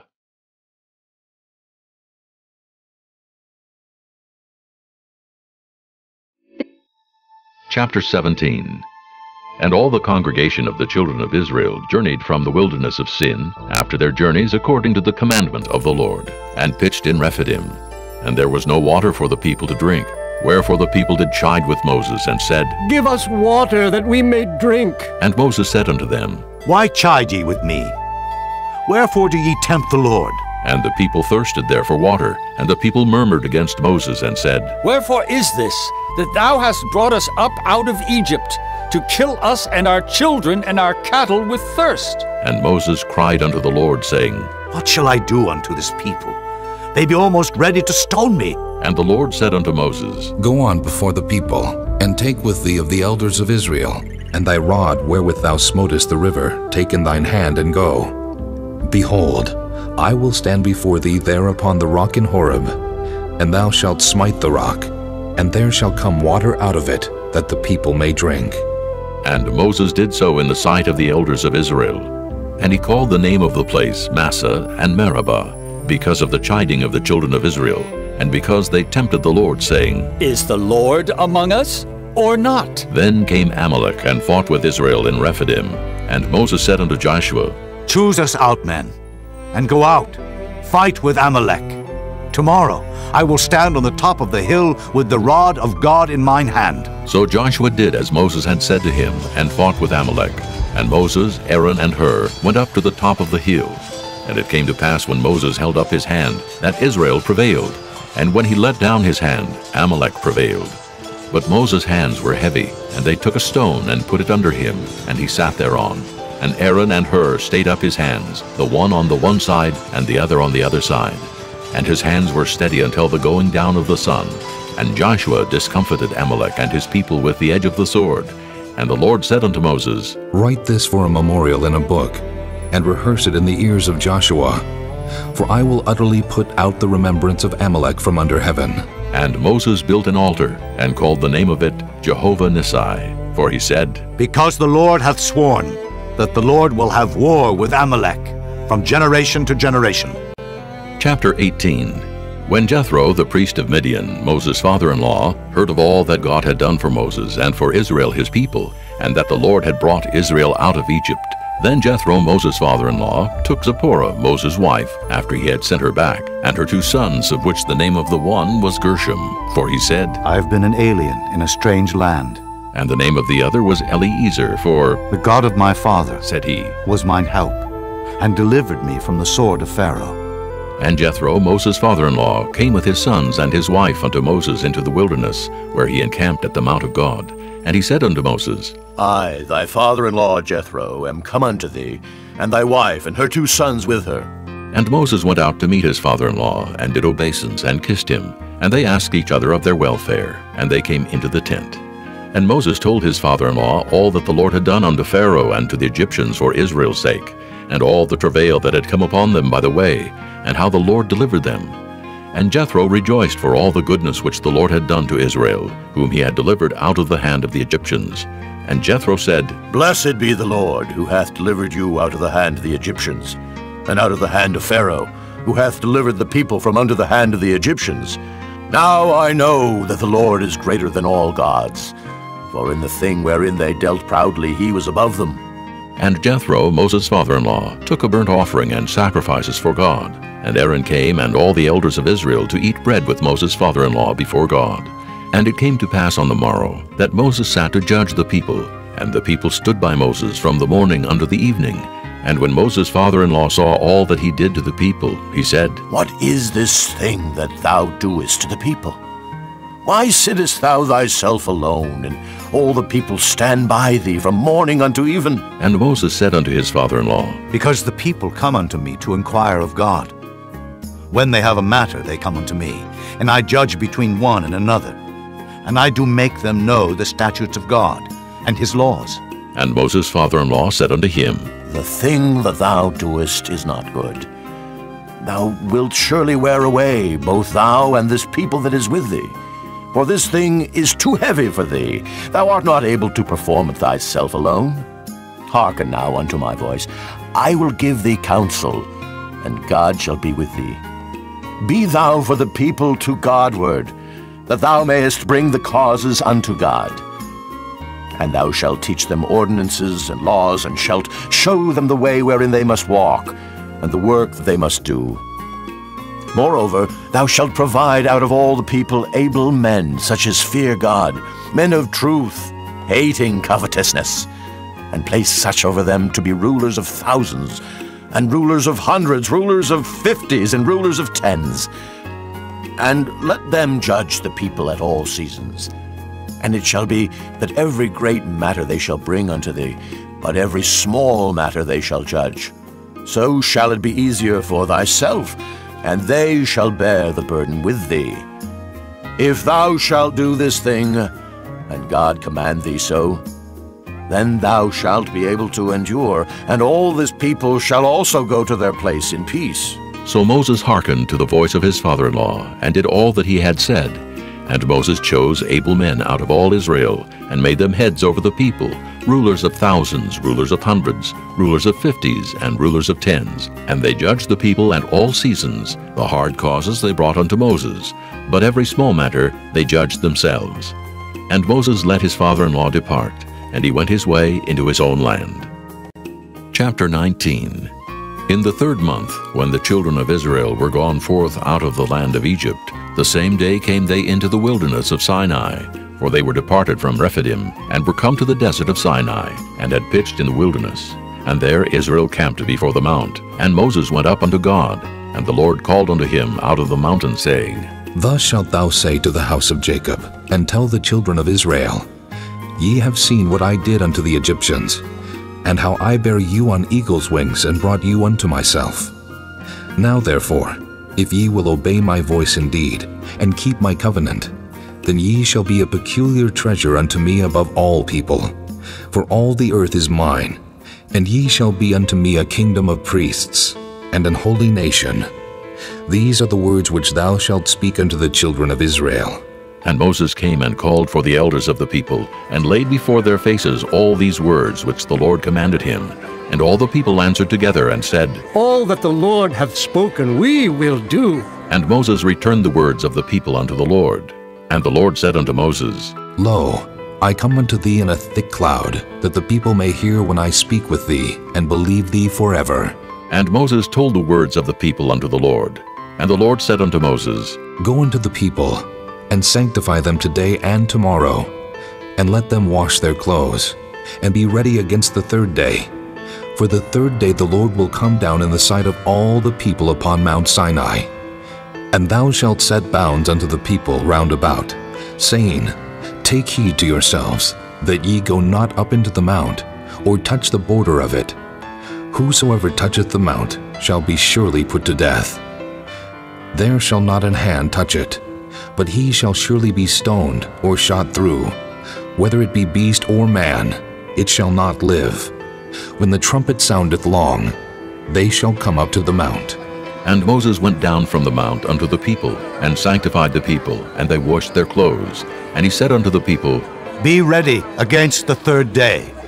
Come not at your wives. And it came to pass on the third day in the morning, that there were thunders and lightnings, and a thick cloud upon the mount, and the voice of the trumpet exceeding loud, so that all the people that was in the camp trembled. And Moses brought forth the people out of the camp to meet with God, and they stood at the nether part of the mount. And Mount Sinai was altogether on a smoke, because the Lord descended upon it in fire, and the smoke thereof ascended as the smoke of a furnace, and the whole mount quaked greatly.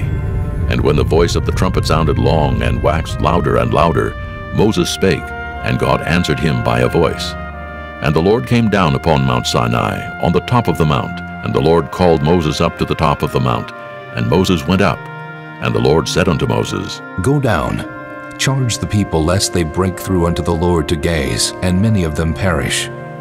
And let the priests also, which come near to the Lord, sanctify themselves, lest the Lord break forth upon them. And Moses said unto the Lord, The people cannot come up to Mount Sinai, for thou chargest us, saying, Set bounds about the mount, and sanctify it. And the Lord said unto him, Away, get thee down, and thou shalt come up, thou and Aaron with thee. But let not the priests and the people break through to come up unto the Lord, lest he break forth upon them. So Moses went down unto the people, and spake unto them. Chapter 20. And God spake all these words, saying, I am the Lord thy God, which have brought thee out of the land of Egypt, out of the house of bondage. Thou shalt have no other gods before me. Thou shalt not make unto thee any graven image, or any likeness of anything that is in heaven above, or that is in the earth beneath, or that is in the water under the earth. Thou shalt not bow down thyself to them, nor serve them. For I, the Lord thy God, am a jealous God, visiting the iniquity of the fathers upon the children unto the third and fourth generation of them that hate me, and showing mercy unto thousands of them that love me, and keep my commandments. Thou shalt not take the name of the Lord thy God in vain, for the Lord will not hold him guiltless that taketh his name in vain. Remember the Sabbath day to keep it holy. 6 days shalt thou labor and do all thy work, but the seventh day is the Sabbath of the Lord thy God.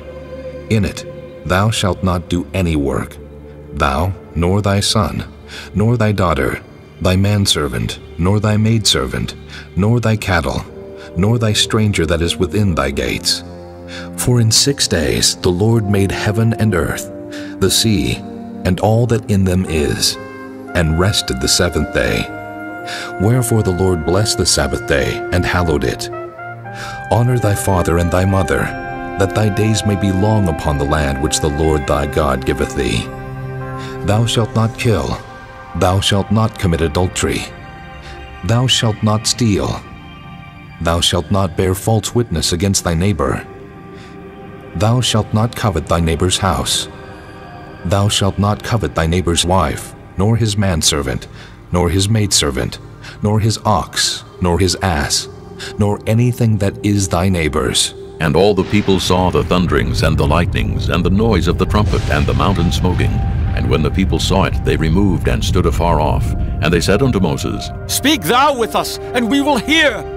But let not God speak with us, lest we die. And Moses said unto the people, Fear not, for God is come to prove you, and that his fear may be before your faces, that ye sin not. And the people stood afar off. And Moses drew near unto the thick darkness where God was.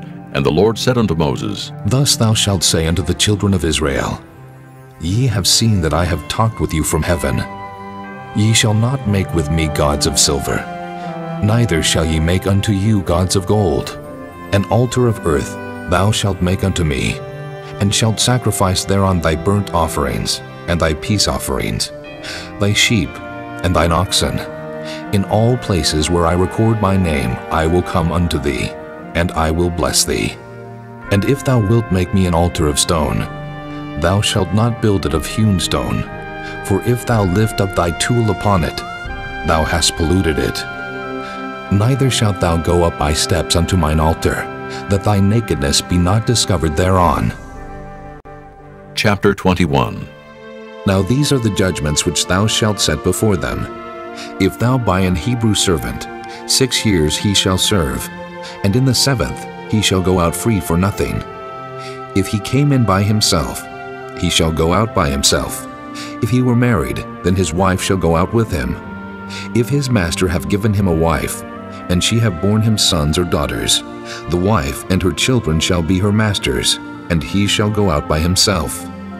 And if the servant shall plainly say, I love my master, my wife, and my children, I will not go out free, then his master shall bring him unto the judges.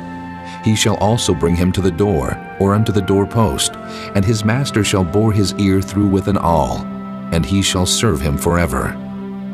And if a man sell his daughter to be a maidservant, she shall not go out as the men servants do.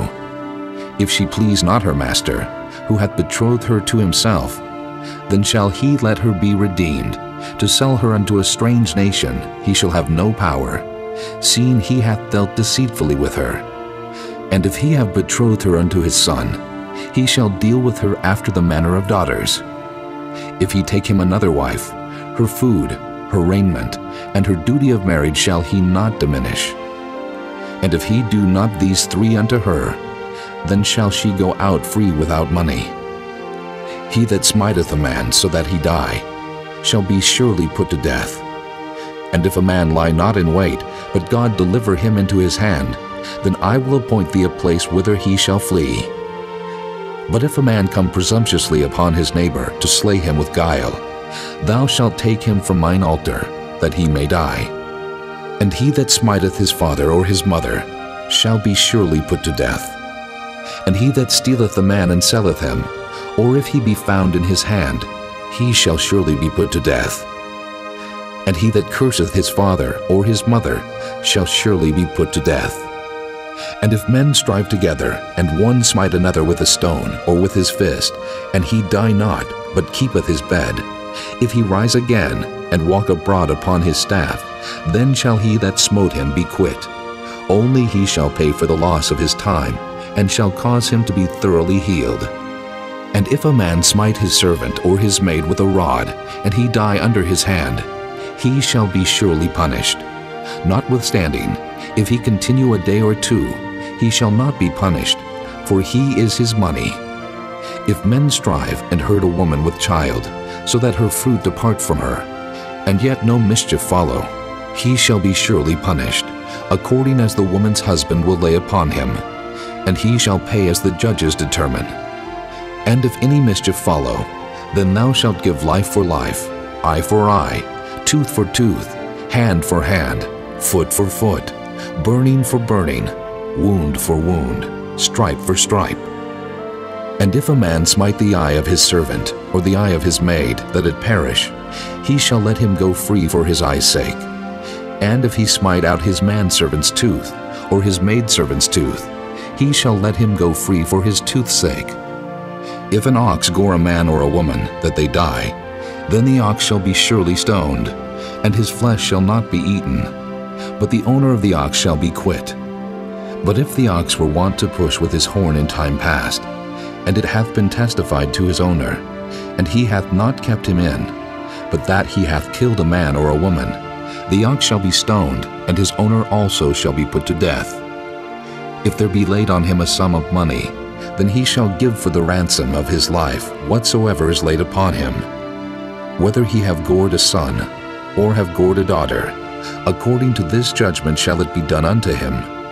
If the ox shall push a manservant or a maidservant, he shall give unto their master 30 shekels of silver, and the ox shall be stoned.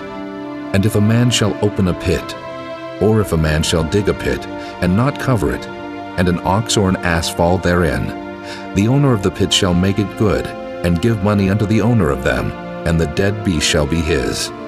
And if one man's ox hurt another's, that he die, then they shall sell the live ox and divide the money of it, and the dead ox also they shall divide. Or if it be known that the ox hath used to push in time past, and his owner hath not kept him in, he shall surely pay ox for ox, and the dead shall be his own. Chapter 22. If a man shall steal an ox or a sheep and kill it or sell it, he shall restore 5 oxen for an ox, and 4 sheep for a sheep. If a thief be found breaking up, and be smitten that he die, there shall no blood be shed for him. If the sun be risen upon him, there shall be blood shed for him, for he should make full restitution. If he have nothing, then he shall be sold for his theft. If the theft be certainly found in his hand alive, whether it be ox or ass or sheep, he shall restore double. If a man shall cause a field or vineyard to be eaten, and shall put in his beast, and shall feed in another man's field, of the best of his own field, and of the best of his own vineyard, shall he make restitution. If fire break out, and catch in thorns, so that the stacks of corn, or the standing corn, or the field be consumed therewith, he that kindled the fire shall surely make restitution. If a man shall deliver unto his neighbor money or stuff to keep, and it be stolen out of the man's house, if the thief be found, let him pay double. If the thief be not found, then the master of the house shall be brought unto the judges, to see whether he have put his hand unto his neighbor's goods.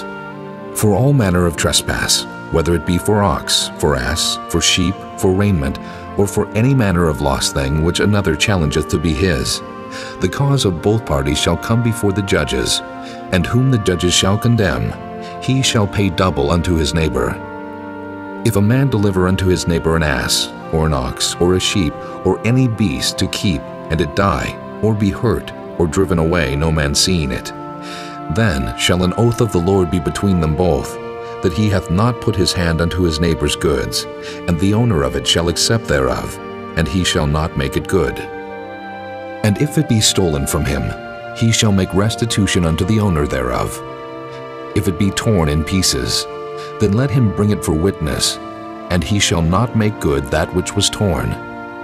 And if a man borrow aught of his neighbor, and it be hurt or die, the owner thereof being not with it, he shall surely make it good. But if the owner thereof be with it, he shall not make it good. If it be an hired thing, it came for his hire. And if a man entice a maid that is not betrothed, and lie with her, he shall surely endow her to be his wife. If her father utterly refuse to give her unto him, he shall pay money according to the dowry of virgins. Thou shalt not suffer a witch to live. Whosoever lieth with a beast shall surely be put to death. He that sacrificeth unto any god, save unto the Lord only, he shall be utterly destroyed. Thou shalt neither vex a stranger, nor oppress him, for ye were strangers in the land of Egypt. Ye shall not afflict any widow or fatherless child. If thou afflict them in any wise, and they cry at all unto me, I will surely hear their cry, and my wrath shall wax hot, and I will kill you with the sword, and your wives shall be widows, and your children fatherless. If thou lend money to any of my people that is poor by thee, thou shalt not be to him as an usurer, neither shalt thou lay upon him usury. If thou at all take thy neighbor's raiment to pledge, thou shalt deliver it unto him by that the sun goeth down, for that is his covering only. It is his raiment for his skin. Wherein shall he sleep? And it shall come to pass, when he crieth unto me, that I will hear, for I am gracious. Thou shalt not revile the gods, nor curse the ruler of thy people. Thou shalt not delay to offer the first of thy ripe fruits, and of thy liquors. The firstborn of thy son shalt thou give unto me. Likewise shalt thou do with thine oxen, and with thy sheep. 7 days it shall be with his dam. On the 8th day thou shalt give it me. And ye shall be holy men unto me. Neither shall ye eat any flesh that is torn of beast in the field. Ye shall cast it to the dogs. Chapter 23. Thou shalt not raise a false report. Put not thine hand with the wicked to be an unrighteous witness. Thou shalt not follow a multitude to do evil, neither shalt thou speak in a cause to decline after many to wrest judgment. Neither shalt thou countenance a poor man in his cause. If thou meet thine enemy's ox or his ass going astray, thou shalt surely bring it back to him again. If thou see the ass of him that hateth thee lying under his burden, and wouldest forbear to help him, thou shalt surely help with him. Thou shalt not wrest the judgment of thy poor in his cause. Keep thee far from a false matter, and the innocent and righteous slay thou not, for I will not justify the wicked. And thou shalt take no gift, for the gift blindeth the wise, and perverteth the words of the righteous. Also thou shalt not oppress a stranger, for ye know the heart of a stranger, seeing ye were strangers in the land of Egypt. And 6 years thou shalt sow thy land, and shalt gather in the fruits thereof. But the 7th year thou shalt let it rest and lie still, that the poor of thy people may eat, and what they leave the beasts of the field shall eat. In like manner thou shalt deal with thy vineyard, and with thy oliveyard. 6 days thou shalt do thy work, and on the 7th day thou shalt rest, that thine ox and thine ass may rest, and the son of thy handmaid, and the stranger may be refreshed. And in all things that I have said unto you be circumspect, and make no mention of the name of other gods, neither let it be heard out of thy mouth. 3 times thou shalt keep a feast unto me in the year. Thou shalt keep the feast of unleavened bread.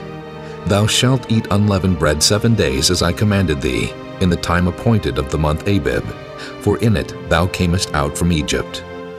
And none shall appear before me empty. And the feast of harvest, the first fruits of thy labors which thou hast sown in the field, and the feast of ingathering, which is in the end of the year, when thou hast gathered in thy labors out of the field. 3 times in the year all thy males shall appear before the Lord God. Thou shalt not offer the blood of my sacrifice with leavened bread, neither shall the fat of my sacrifice remain until the morning. The first of the first fruits of thy land thou shalt bring into the house of the Lord thy God. Thou shalt not see the kid in his mother's milk. Behold, I send an angel before thee, to keep thee in the way, and to bring thee into the place which I have prepared. Beware of him, and obey his voice. Provoke him not, for he will not pardon your transgressions, for my name is in him. But if thou shalt indeed obey his voice, and do all that I speak, then I will be an enemy unto thine enemies, and an adversary unto thine adversaries. For mine angel shall go before thee, and bring thee in unto the Amorites, and the Hittites, and the Perizzites, and the Canaanites, the Hivites, and the Jebusites, and I will cut them off. Thou shalt not bow down to their gods, nor serve them, nor do after their works. But thou shalt utterly overthrow them, and quite break down their images. And ye shall serve the Lord your God, and he shall bless thy bread and thy water, and I will take sickness away from the midst of thee. There shall nothing cast their young, nor be barren in thy land. The number of thy days I will fulfill. I will send my fear before thee, and will destroy all the people to whom thou shalt come, and I will make all thine enemies turn their backs unto thee. And I will send hornets before thee, which shall drive out the Hivite, the Canaanite, and the Hittite from before thee. I will not drive them out from before thee in 1 year, lest the land become desolate, and the beast of the field multiply against thee. By little and little I will drive them out from before thee, until thou be increased and inherit the land. And I will set thy bounds from the Red Sea, even unto the sea of the Philistines, and from the desert unto the river. For I will deliver the inhabitants of the land into your hand, and thou shalt drive them out before thee. Thou shalt make no covenant with them, nor with their gods. They shall not dwell in thy land, lest they make thee sin against me. For if thou serve their gods, it will surely be a snare unto thee. Chapter 24. And he said unto Moses, Come up unto the Lord, thou, and Aaron, Nadab, and Abihu, and 70 of the elders of Israel, and worship ye afar off. And Moses alone shall come near the Lord, but they shall not come nigh, neither shall the people go up with him. And Moses came and told the people all the words of the Lord, and all the judgments. And all the people answered with one voice and said, All the words which the Lord hath said will we do. And Moses wrote all the words of the Lord, and rose up early in the morning, and builded an altar under the hill, and 12 pillars according to the 12 tribes of Israel. And he sent young men of the children of Israel, which offered burnt offerings, and sacrificed peace offerings of oxen unto the Lord. And Moses took half of the blood, and put it in basins, and half of the blood he sprinkled on the altar. And he took the book of the covenant, and read it in the audience of the people, and they said, All that the Lord hath said will we do, and be obedient.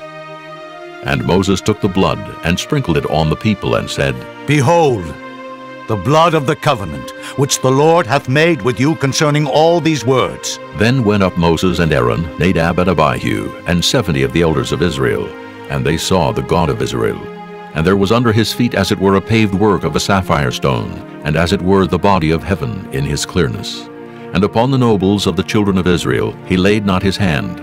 Also they saw God, and did eat and drink. And the Lord said unto Moses, Come up to me into the mount, and be there, and I will give thee tables of stone, and a law and commandments which I have written, that thou mayest teach them. And Moses rose up, and his minister Joshua. And Moses went up into the mount of God, and he said unto the elders, Tarry ye here for us, until we come again unto you. And behold, Aaron and Hur are with you. If any man have any matters to do, let him come unto them. And Moses went up into the mount, and a cloud covered the mount. And the glory of the Lord abode upon Mount Sinai, and the cloud covered it 6 days.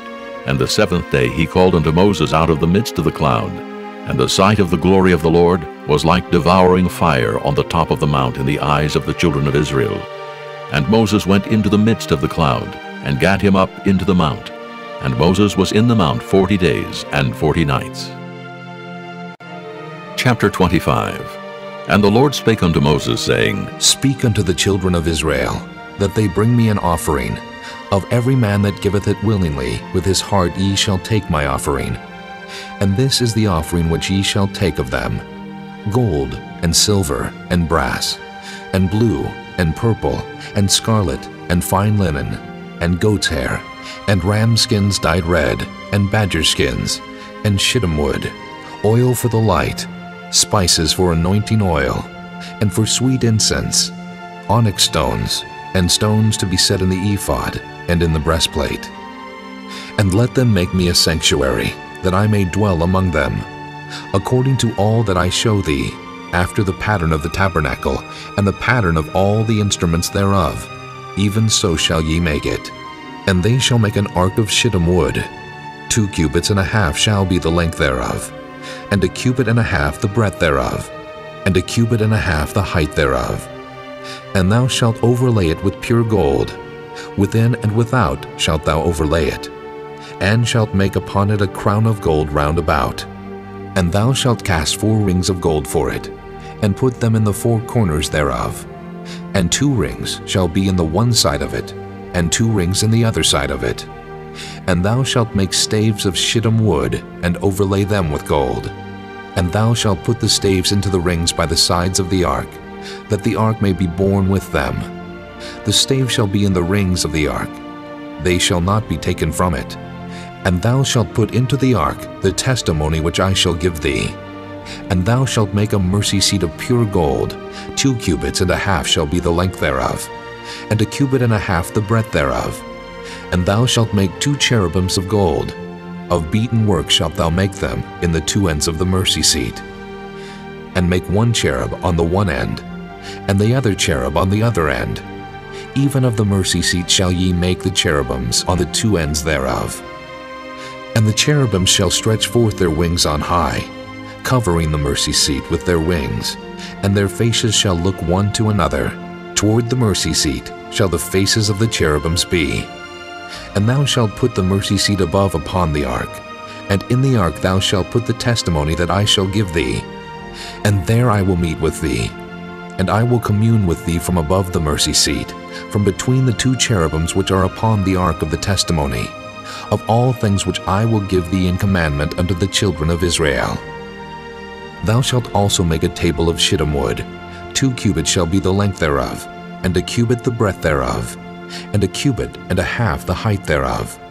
And thou shalt overlay it with pure gold, and make thereto a crown of gold round about.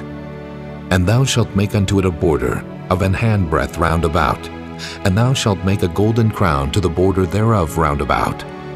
And thou shalt make for it 4 rings of gold, and put the rings in the 4 corners that are on the 4 feet thereof. Over against the border shall the rings be for places of the staves to bear the table. And thou shalt make the staves of shittim wood, and overlay them with gold, that the table may be borne with them. And thou shalt make the dishes thereof, and spoons thereof, and covers thereof, and bowls thereof, to cover withal, of pure gold shalt thou make them. And thou shalt set upon the table showbread before me alway. And thou shalt make a candlestick of pure gold, of beaten work shall the candlestick be made. His shaft, and his branches, his bowls, his knops, and his flowers shall be of the same. And 6 branches shall come out of the sides of it, 3 branches of the candlestick out of the one side, and 3 branches of the candlestick out of the other side. 3 bowls made like unto almonds, with a knop and a flower in one branch, and 3 bowls made like almonds in the other branch, with a knop and a flower. So in the 6 branches that come out of the candlestick, and in the candlestick shall be 4 bowls made like unto almonds, with their knops and their flowers. And there shall be a knop under 2 branches of the same, and a knop under 2 branches of the same, and a knop under 2 branches of the same, according to the 6 branches that proceed out of the candlestick. Their knops and their branches shall be of the same. All it shall be one beaten work of pure gold. And thou shalt make the 7 lamps thereof, and they shall light the lamps thereof, that they may give light over against it. And the tongs thereof, and the snuff dishes thereof, shall be of pure gold. Of a talent of pure gold shall he make it, with all these vessels. And look that thou make them after their pattern, which was showed thee in the mount. Chapter 26.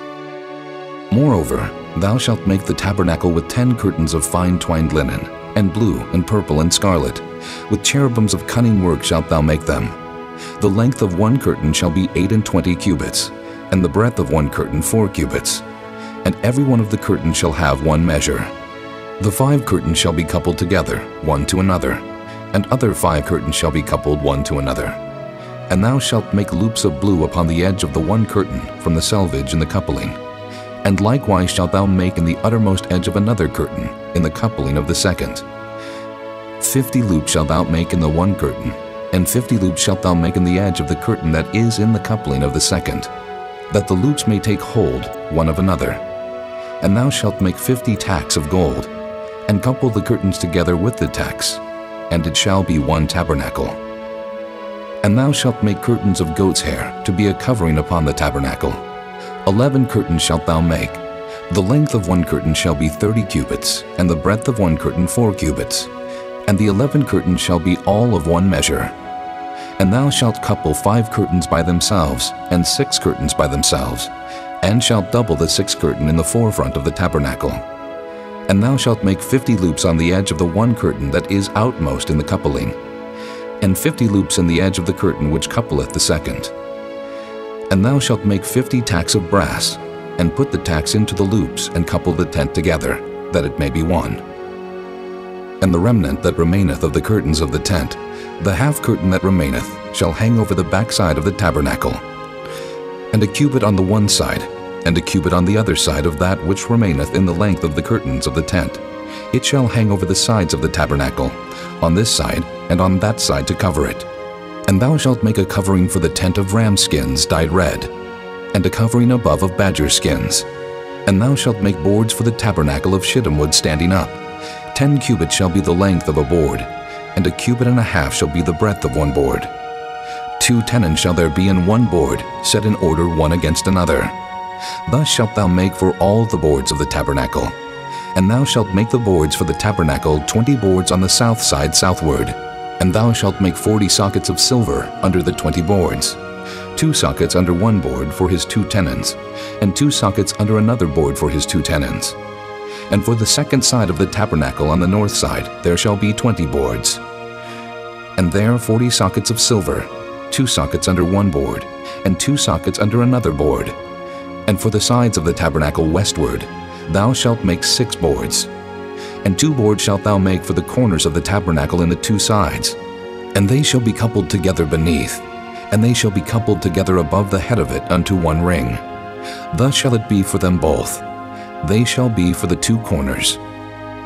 And they shall be 8 boards, and their sockets of silver 16 sockets, 2 sockets under 1 board, and 2 sockets under another board.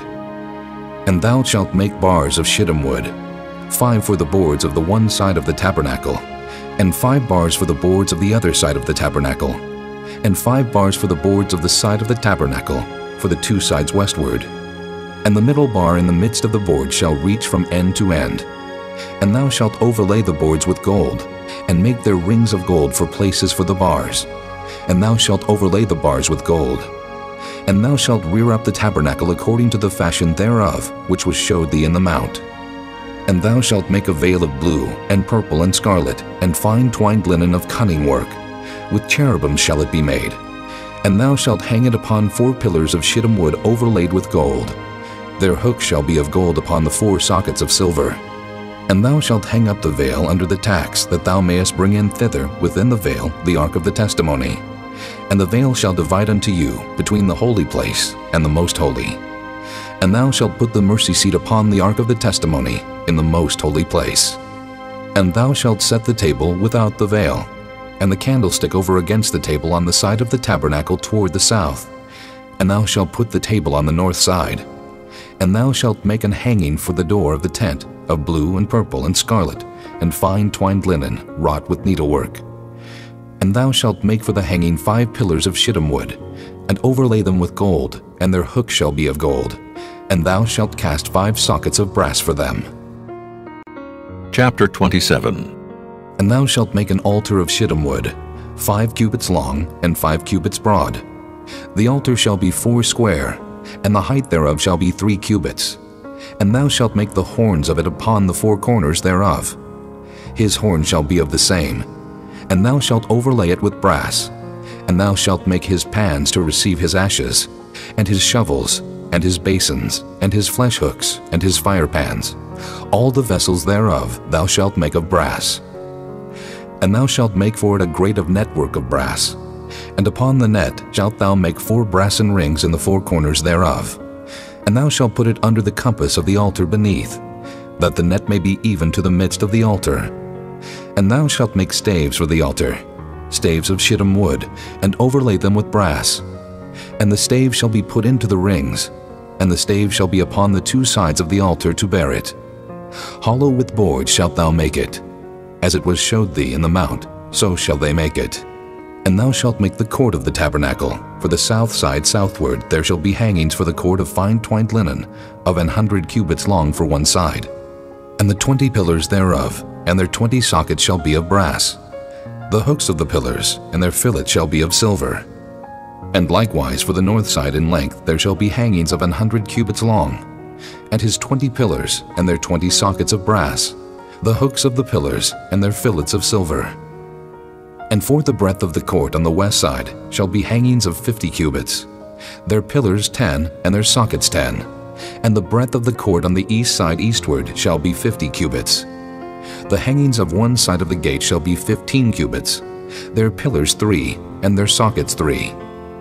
And on the other side shall be hangings 15 cubits, their pillars 3, and their sockets 3. And for the gate of the court shall be an hanging of 20 cubits, of blue and purple and scarlet, and fine twined linen, wrought with needlework. And their pillars shall be 4, and their sockets 4. All the pillars round about the court shall be filleted with silver. Their hooks shall be of silver, and their sockets of brass. The length of the court shall be 100 cubits, and the breadth 50, everywhere. And the height 5 cubits of fine twined linen, and their sockets of brass.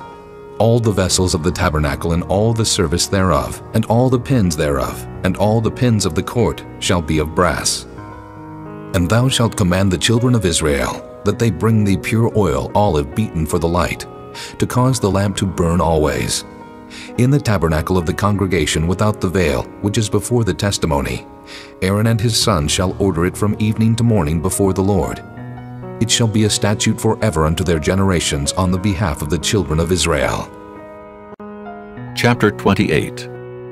And take thou unto thee Aaron thy brother, and his sons with him from among the children of Israel, that he may minister unto me in the priest's office, even Aaron, Nadab, and Abihu, Eleazar, and Ithamar, Aaron's sons. And thou shalt make holy garments for Aaron thy brother, for glory and for beauty. And thou shalt speak unto all that are wise-hearted, whom I have filled with the spirit of wisdom, that they may make Aaron's garments to consecrate him, that he may minister unto me in the priest's office. And these are the garments which they shall make: a breastplate, and an ephod, and a robe, and a broidered coat, a mitre, and a girdle. And they shall make holy garments for Aaron thy brother and his sons, that he may minister unto me in the priest's office. And they shall take gold, and blue, and purple, and scarlet, and fine linen. And they shall make the ephod of gold, of blue, and of purple, of scarlet, and fine twined linen with cunning work. It shall have the two shoulder pieces thereof joined at the two edges thereof, and so it shall be joined together. And the curious girdle of the ephod which is upon it shall be of the same according to the work thereof, even of gold, of blue, and purple, and scarlet, and fine twined linen. And thou shalt take 2 onyx stones, and grave on them the names of the children of Israel, 6 of their names on one stone, and the other 6 names of the rest on the other stone according to their birth. With the work of an engraver in stone, like the engravings of a signet, shalt thou engrave the 2 stones with the names of the children of Israel. Thou shalt make them to be set in ouches of gold. And thou shalt put the 2 stones upon the shoulders of the ephod for stones of memorial unto the children of Israel. And Aaron shall bear their names before the Lord upon his 2 shoulders for a memorial. And thou shalt make ouches of gold, and 2 chains of pure gold at the ends, of wreathen work shalt thou make them, and fasten the wreathen chains to the ouches. And thou shalt make the breastplate of judgment with cunning work. After the work of the ephod thou shalt make it. Of gold, of blue, and of purple, and of scarlet, and of fine twined linen shalt thou make it. 4 square it shall be being doubled. A span shall be the length thereof, and a span shall be the breadth thereof. And thou shalt set in it settings of stones, even 4 rows of stones. The first row shall be a sardius, a topaz, and a carbuncle. This shall be the first row. And the second row shall be an emerald, a sapphire, and a diamond. And the third row, a ligure, an agate, and an amethyst. And the fourth row, a beryl, and an onyx, and a jasper. They shall be set in gold in their enclosings. And the stones shall be with the names of the children of Israel, 12 according to their names, like the engravings of a signet. Every one with his name shall they be according to the 12 tribes. And thou shalt make upon the breastplate chains at the ends of wreathen work of pure gold. And thou shalt make upon the breastplate 2 rings of gold, and shalt put the 2 rings on the 2 ends of the breastplate. And thou shalt put the 2 wreathen chains of gold in the 2 rings which are on the ends of the breastplate. And the other 2 ends of the 2 wreathen chains thou shalt fasten in the 2 ouches, and put them on the shoulder pieces of the ephod before it. And thou shalt make 2 rings of gold, and thou shalt put them upon the 2 ends of the breastplate in the border thereof, which is in the side of the ephod inward. And 2 other rings of gold thou shalt make, and shalt put them on the 2 sides of the ephod underneath, toward the forepart thereof, over against the other coupling thereof, above the curious girdle of the ephod. And they shall bind the breastplate by the rings thereof unto the rings of the ephod with a lace of blue, that it may be above the curious girdle of the ephod, and that the breastplate be not loosed from the ephod. And Aaron shall bear the names of the children of Israel in the breastplate of judgment upon his heart, when he goeth in unto the holy place, for a memorial before the Lord continually. And thou shalt put in the breastplate of judgment the Urim and the Thummim, and they shall be upon Aaron's heart when he goeth in before the Lord. And Aaron shall bear the judgment of the children of Israel upon his heart before the Lord continually. And thou shalt make the robe of the ephod all of blue, and there shall be an hole in the top of it, in the midst thereof. It shall have a binding of woven work round about the whole of it, as it were the hole of an habergeon, that it be not rent. And beneath, upon the hem of it, thou shalt make pomegranates of blue, and of purple, and of scarlet, round about the hem thereof, and bells of gold between them round about. A golden bell and a pomegranate, a golden bell and a pomegranate, upon the hem of the robe round about. And it shall be upon Aaron to minister, and his sound shall be heard when he goeth in unto the holy place before the Lord, and when he cometh out, that he die not. And thou shalt make a plate of pure gold, and grave upon it, like the engravings of a signet, Holiness to the Lord. And thou shalt put it on a blue lace, that it may be upon the mitre. Upon the forefront of the mitre it shall be. And it shall be upon Aaron's forehead, that Aaron may bear the iniquity of the holy things, which the children of Israel shall hallow in all their holy gifts. And it shall be always upon his forehead, that they may be accepted before the Lord.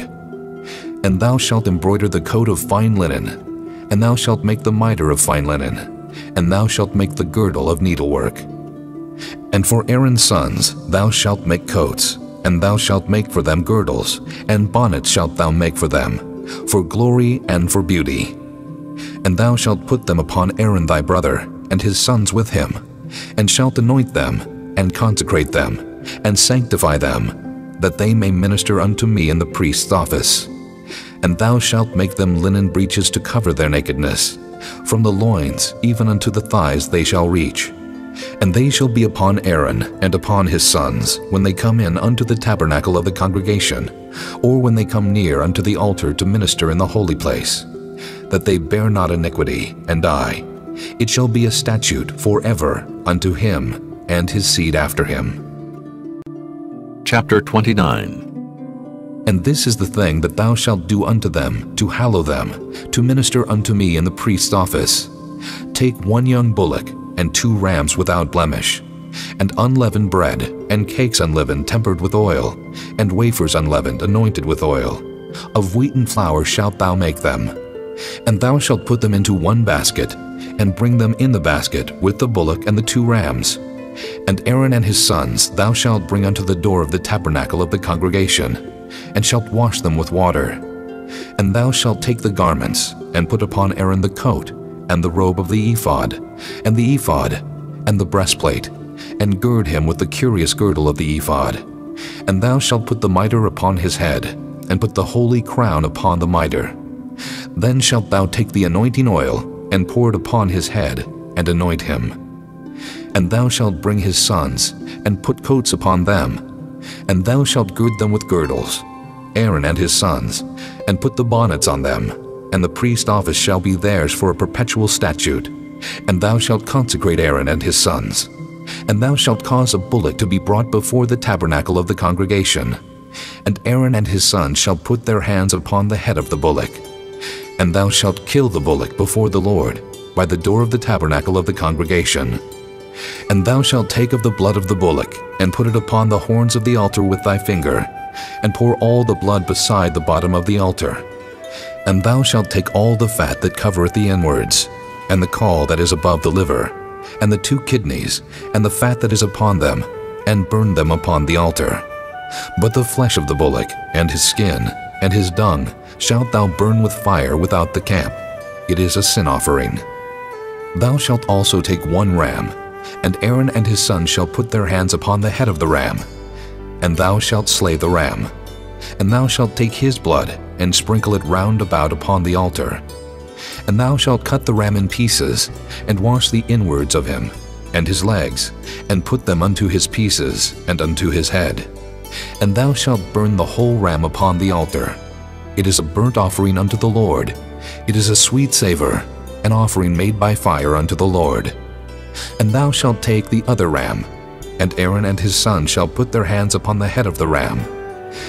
Then shalt thou kill the ram, and take of his blood, and put it upon the tip of the right ear of Aaron, and upon the tip of the right ear of his sons, and upon the thumb of their right hand, and upon the great toe of their right foot, and sprinkle the blood upon the altar round about. And thou shalt take of the blood that is upon the altar, and of the anointing oil, and sprinkle it upon Aaron, and upon his garments, and upon his sons, and upon the garments of his sons with him. And he shall be hallowed, and his garments and his sons' garments with him.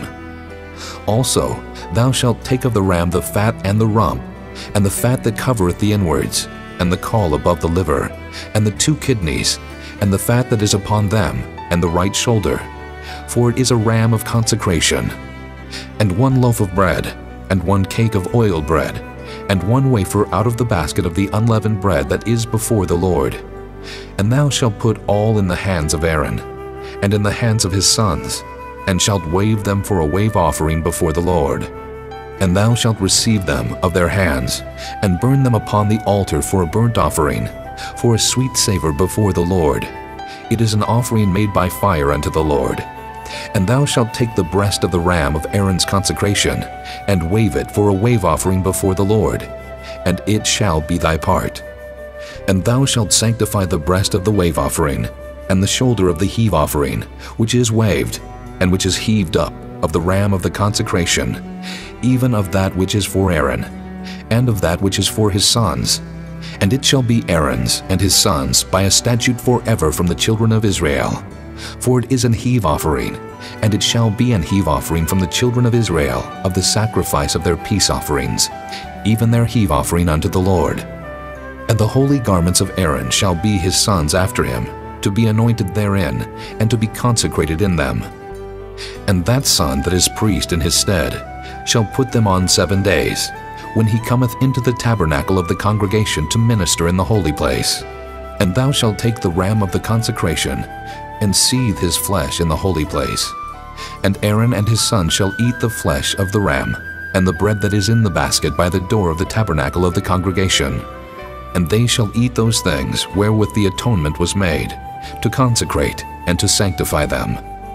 But a stranger shall not eat thereof, because they are holy. And if aught of the flesh of the consecrations, or of the bread remain unto the morning, then thou shalt burn the remainder with fire. It shall not be eaten, because it is holy. And thus shalt thou do unto Aaron, and to his sons, according to all things which I have commanded thee. 7 days shalt thou consecrate them, and thou shalt offer every day a bullock for a sin offering for atonement.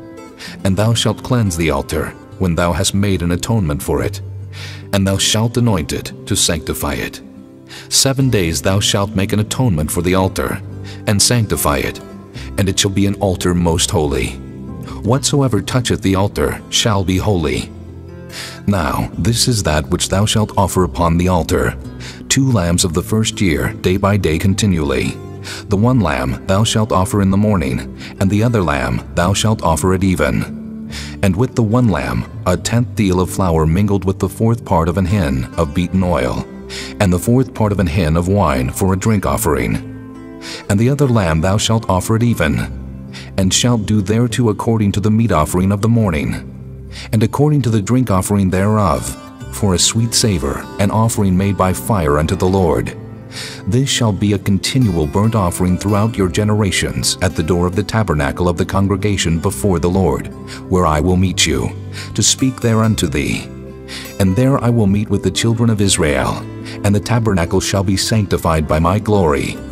And I will sanctify the tabernacle of the congregation, and the altar. I will sanctify also both Aaron and his sons, to minister to me in the priest's office. And I will dwell among the children of Israel, and will be their God. And they shall know that I am the Lord their God, that brought them forth out of the land of Egypt, that I may dwell among them. I am the Lord their God. Chapter 30. And thou shalt make an altar to burn incense upon. Of shittim wood shalt thou make it. A cubit shall be the length thereof, and a cubit the breadth thereof. 4 square shall it be, and 2 cubits shall be the height thereof. The horns thereof shall be of the same. And thou shalt overlay it with pure gold, the top thereof, and the sides thereof round about, and the horns thereof. And thou shalt make unto it a crown of gold round about. And 2 golden rings shalt thou make to it under the crown of it, by the 2 corners thereof. Upon the 2 sides of it shalt thou make it, and they shall be for places for the staves to bear it withal. And thou shalt make the staves of shittim wood, and overlay them with gold. And thou shalt put it before the veil that is by the ark of the testimony, before the mercy seat that is over the testimony, where I will meet with thee. And Aaron shall burn thereon sweet incense every morning. When he dresseth the lamps, he shall burn incense upon it. And when Aaron lighteth the lamps at even, he shall burn incense upon it, a perpetual incense before the Lord throughout your generations. Ye shall offer no strange incense thereon, nor burnt sacrifice, nor meat offering, neither shall ye pour drink offering thereon. And Aaron shall make an atonement upon the horns of it once in a year, with the blood of the sin offering of atonements. Once in the year shall he make atonement upon it throughout your generations. It is most holy unto the Lord. And the Lord spake unto Moses, saying, When thou takest the sum of the children of Israel after their number, then shall they give every man a ransom for his soul unto the Lord, when thou numberest them, that there be no plague among them when thou numberest them.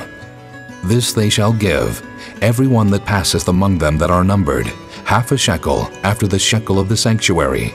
A shekel is 20 gerahs, and half shekel shall be the offering of the Lord.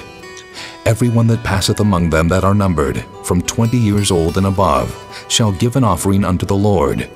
The rich shall not give more, and the poor shall not give less than half a shekel, when they give an offering unto the Lord to make an atonement for your souls. And thou shalt take the atonement money of the children of Israel, and shalt appoint it for the service of the tabernacle of the congregation, that it may be a memorial unto the children of Israel before the Lord, to make an atonement for your souls. And the Lord spake unto Moses, saying, Thou shalt also make a laver of brass, and his foot also of brass, to wash withal, and thou shalt put it between the tabernacle of the congregation and the altar, and thou shalt put water therein. For Aaron and his sons shall wash their hands and their feet thereat. When they go into the tabernacle of the congregation, they shall wash with water, that they die not. Or when they come near to the altar to minister, to burn offering made by fire unto the Lord. So they shall wash their hands and their feet, that they die not. And it shall be a statute forever to them, even to him and to his seed throughout their generations. Moreover, the Lord spake unto Moses, saying, Take thou also unto thee principal spices of pure myrrh, 500 shekels, and of sweet cinnamon half so much, even 250 shekels, and of sweet calamus 250 shekels, and of cassia 500 shekels, after the shekel of the sanctuary, and of oil olive and hin. And thou shalt make it an oil of holy ointment, an ointment compound after the art of the apothecary. It shall be an holy anointing oil. And thou shalt anoint the tabernacle of the congregation therewith, and the ark of the testimony, and the table, and all his vessels, and the candlestick, and his vessels, and the altar of incense, and the altar of burnt offering with all his vessels, and the laver, and his foot. And thou shalt sanctify them, that they may be most holy. Whatsoever toucheth them shall be holy. And thou shalt anoint Aaron and his sons, and consecrate them, that they may minister unto me in the priest's office. And thou shalt speak unto the children of Israel, saying, This shall be an holy anointing oil unto me throughout your generations. Upon man's flesh shall it not be poured, neither shall ye make any other like it after the composition of it. It is holy, and it shall be holy unto you.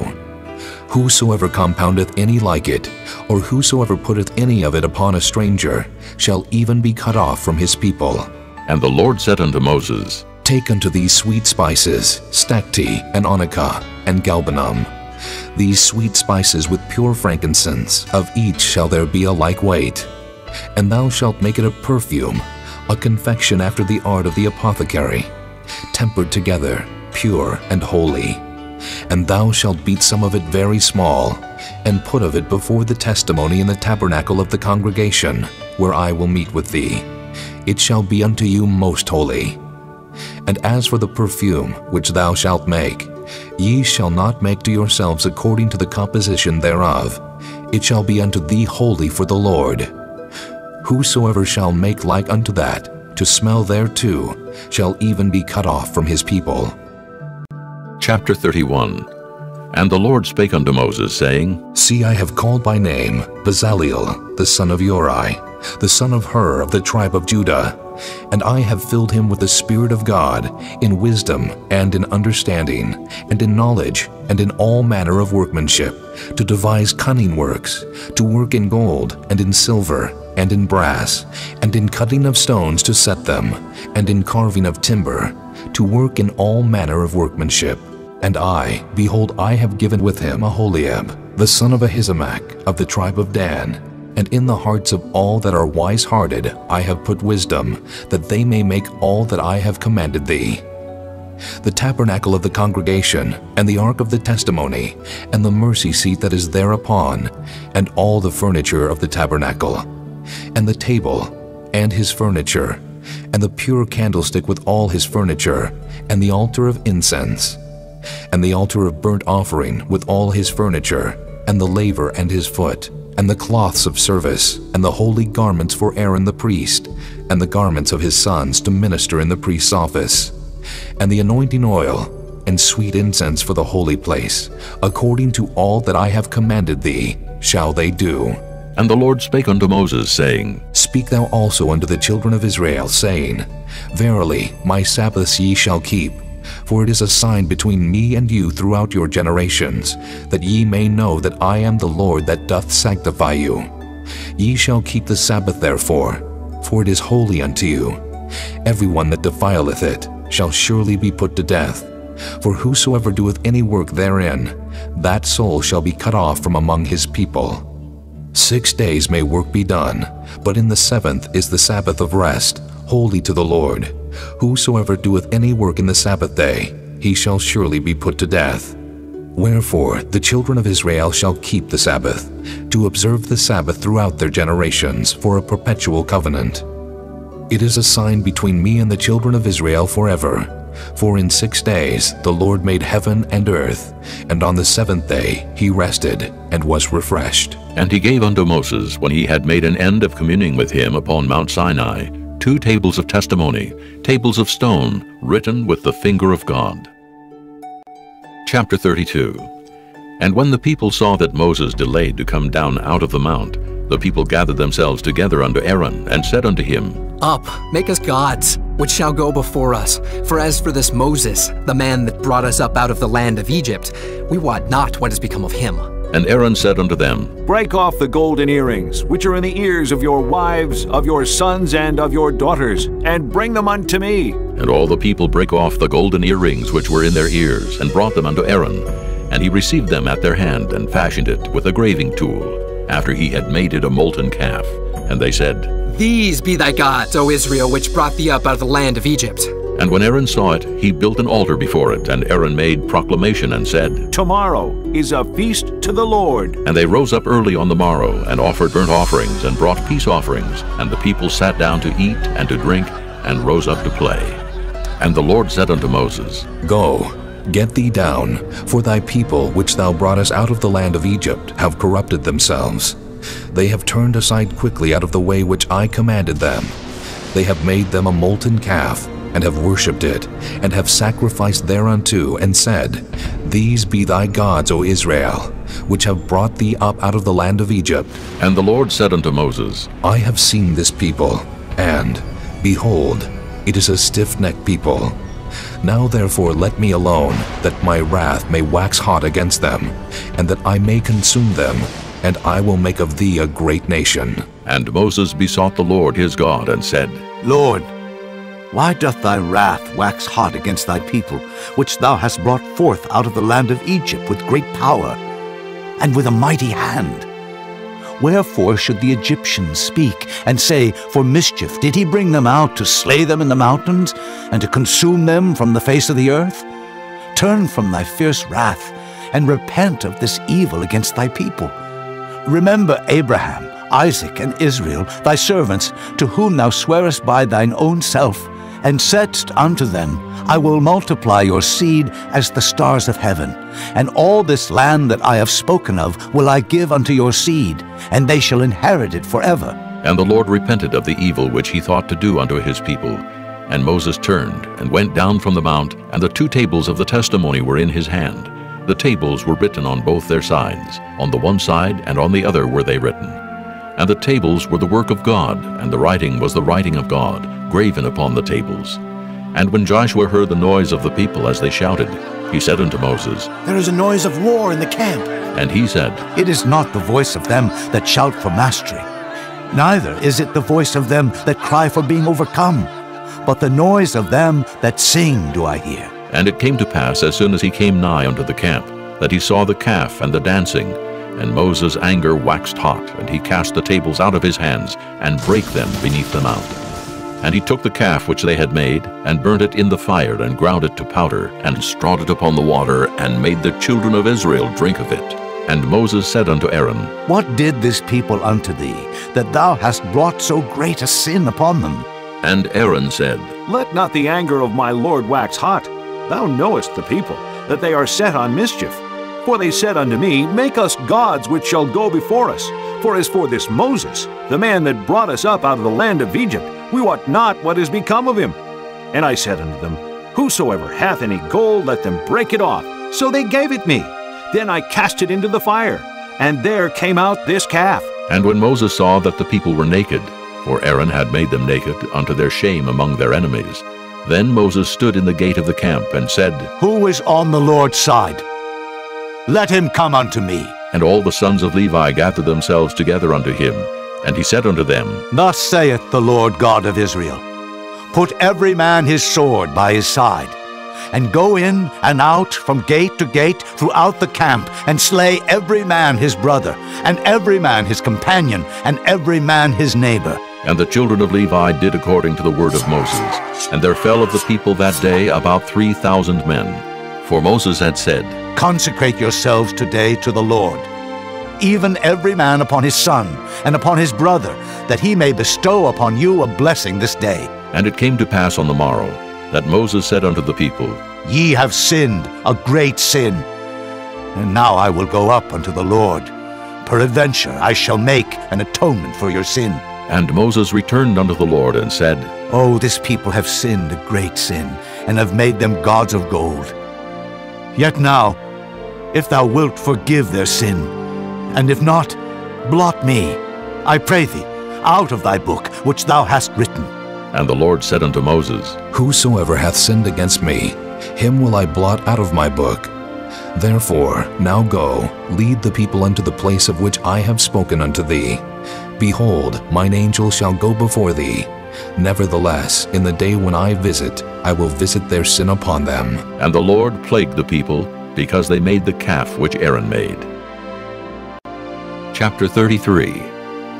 And the Lord said unto Moses, Depart, and go up hence, thou and the people which thou hast brought up out of the land of Egypt, unto the land which I swear unto Abraham, to Isaac, and to Jacob, saying, Unto thy seed will I give it.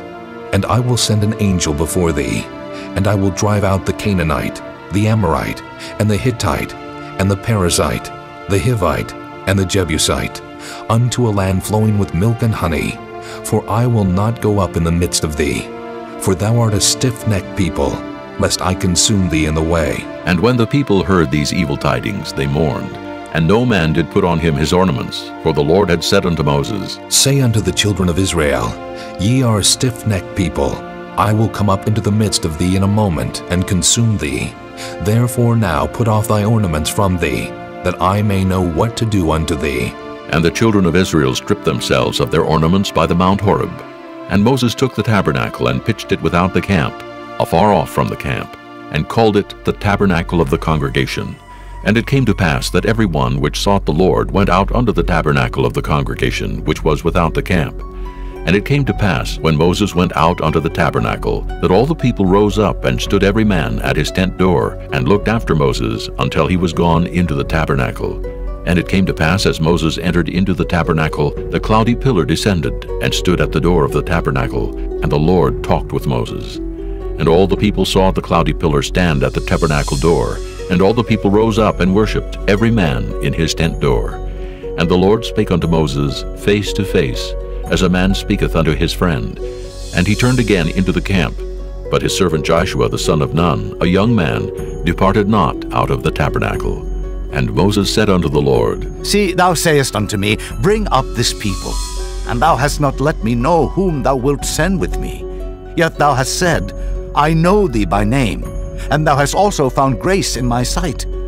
Now, therefore, I pray thee, if I have found grace in thy sight, show me now thy way, that I may know thee, that I may find grace in thy sight, and consider that this nation is thy people. And he said, My presence shall go with thee, and I will give thee rest. And he said unto him, If thy presence go not with me, carry us not up hence. For wherein shall it be known here that I and thy people have found grace in thy sight? Is it not in that thou goest with us? So shall we be separated, I and thy people, from all the people that are upon the face of the earth. And the Lord said unto Moses, I will do this thing also that thou hast spoken, for thou hast found grace in my sight, and I know thee by name. And he said, I beseech thee, show me thy glory. And he said, I will make all my goodness pass before thee, and I will proclaim the name of the Lord before thee, and will be gracious to whom I will be gracious, and will show mercy on whom I will show mercy. And he said, Thou canst not see my face, for there shall no man see me and live. And the Lord said, Behold, there is a place by me, and thou shalt stand upon a rock. And it shall come to pass, while my glory passeth by, that I will put thee in a cleft of the rock, and will cover thee with my hand while I pass by. And I will take away mine hand, and thou shalt see my back parts, but my face shall not be seen. This concludes disc number 5. Chapter 34. And the Lord said unto Moses, Hew thee 2 tables of stone like unto the first, and I will write upon these tables the words that were in the first tables which thou breakest. And be ready in the morning, and come up in the morning unto Mount Sinai, and present thyself there to me in the top of the mount. And no man shall come up with thee, neither let any man be seen throughout all the mount, neither let the flocks nor herds feed before that mount. And he hewed 2 tables of stone like unto the first. And Moses rose up early in the morning, and went up unto Mount Sinai, as the Lord had commanded him, and took in his hand the 2 tables of stone. And the Lord descended in the cloud, and stood with him there, and proclaimed the name of the Lord. And the Lord passed by before him, and proclaimed, The Lord God, merciful and gracious, long-suffering and abundant in goodness and truth, keeping mercy for thousands, forgiving iniquity and transgression and sin, and that will by no means clear the guilty, visiting the iniquity of the fathers upon the children, and upon the children's children, unto the 3rd and to the 4th generation. And Moses made haste, and bowed his head toward the earth, and worshipped. And he said, If now I have found grace in thy sight, O Lord, let my Lord, I pray thee, go among us, for it is a stiff-necked people. And pardon our iniquity and our sin, and take us for thine inheritance. And he said, Behold, I make a covenant. Before all thy people I will do marvels, such as have not been done in all the earth, nor in any nation. And all the people among which thou art shall see the work of the Lord, for it is a terrible thing that I will do with thee. Observe thou that which I command thee this day. Behold, I drive out before thee the Amorite, and the Canaanite, and the Hittite, and the Perizzite, and the Hivite, and the Jebusite. Take heed to thyself, lest thou make a covenant with the inhabitants of the land whither thou goest, lest it be for a snare in the midst of thee. But ye shall destroy their altars, break their images, and cut down their groves. For thou shalt worship no other God, for the Lord, whose name is jealous, is a jealous God, lest thou make a covenant with the inhabitants of the land, and they go a-whoring after their gods, and do sacrifice unto their gods, and one call thee, and thou eat of his sacrifice. And thou take of their daughters unto thy sons, and their daughters go a-whoring after their gods, and make thy sons go a-whoring after their gods. Thou shalt make thee no molten gods. The feast of unleavened bread shalt thou keep. 7 days thou shalt eat unleavened bread, as I commanded thee in the time of the month Abib. For in the month Abib thou camest out from Egypt. All that openeth the matrix is mine, and every firstling among thy cattle, whether ox or sheep that is male.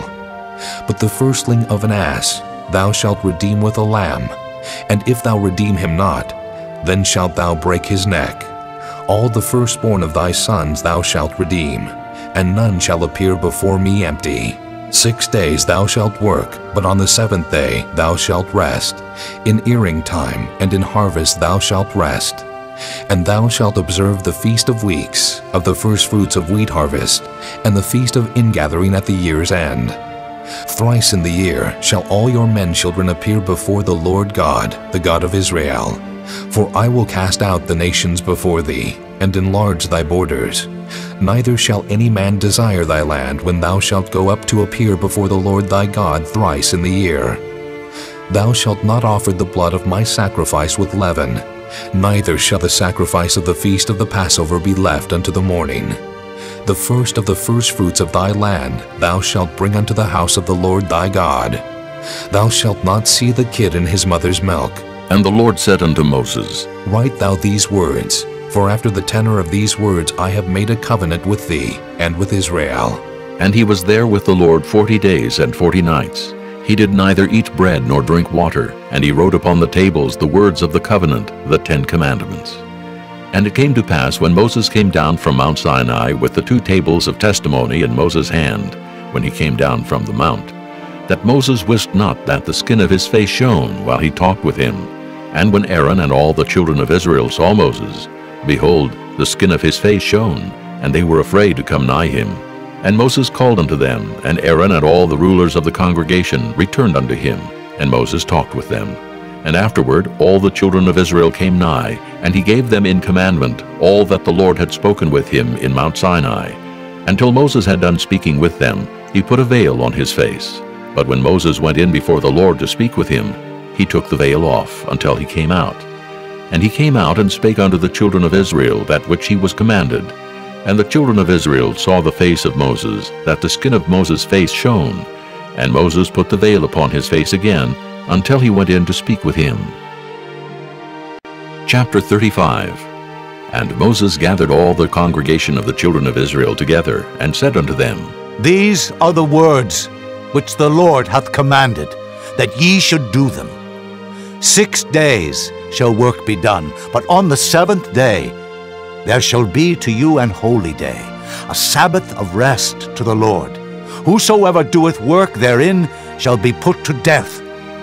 Ye shall kindle no fire throughout your habitations upon the Sabbath day. And Moses spake unto all the congregation of the children of Israel, saying, This is the thing which the Lord commanded, saying, Take ye from among you an offering unto the Lord.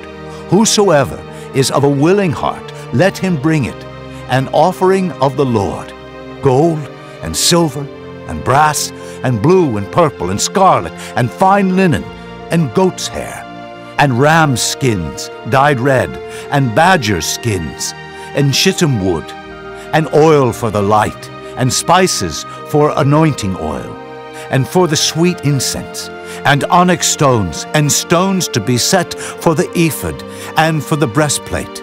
And every wise-hearted among you shall come and make all that the Lord hath commanded, the tabernacle, his tent and his covering, his tacks and his boards, his bars, his pillars and his sockets, the ark and the staves thereof, with the mercy seat and the veil of the covering, the table and his staves and all his vessels, and the showbread, the candlestick also for the light, and his furniture, and his lamps, with the oil for the light, and the incense altar, and his staves, and the anointing oil, and the sweet incense, and the hanging for the door at the entering in of the tabernacle, the altar of burnt offering, with his brazen grate, his staves, and all his vessels, the laver and his foot, the hangings of the court, his pillars and their sockets, and the hanging for the door of the court, the pins of the tabernacle, and the pins of the court, and their cords, the cloths of service to do service in the holy place, the holy garments for Aaron the priest, and the garments of his sons to minister in the priest's office. And all the congregation of the children of Israel departed from the presence of Moses, and they came, every one whose heart stirred him up, and every one whom his spirit made willing, and they brought the Lord's offering to the work of the tabernacle of the congregation, and for all his service, and for the holy garments. And they came, both men and women, as many as were willing-hearted, and brought bracelets and earrings and rings and tablets, all jewels of gold. And every man that offered an offering of gold unto the Lord. And every man with whom was found blue and purple and scarlet and fine linen and goat's hair and red skins of rams and badger skins brought them. Every one that did offer an offering of silver and brass brought the Lord's offering, and every man with whom was found shittim wood for any work of the service brought it.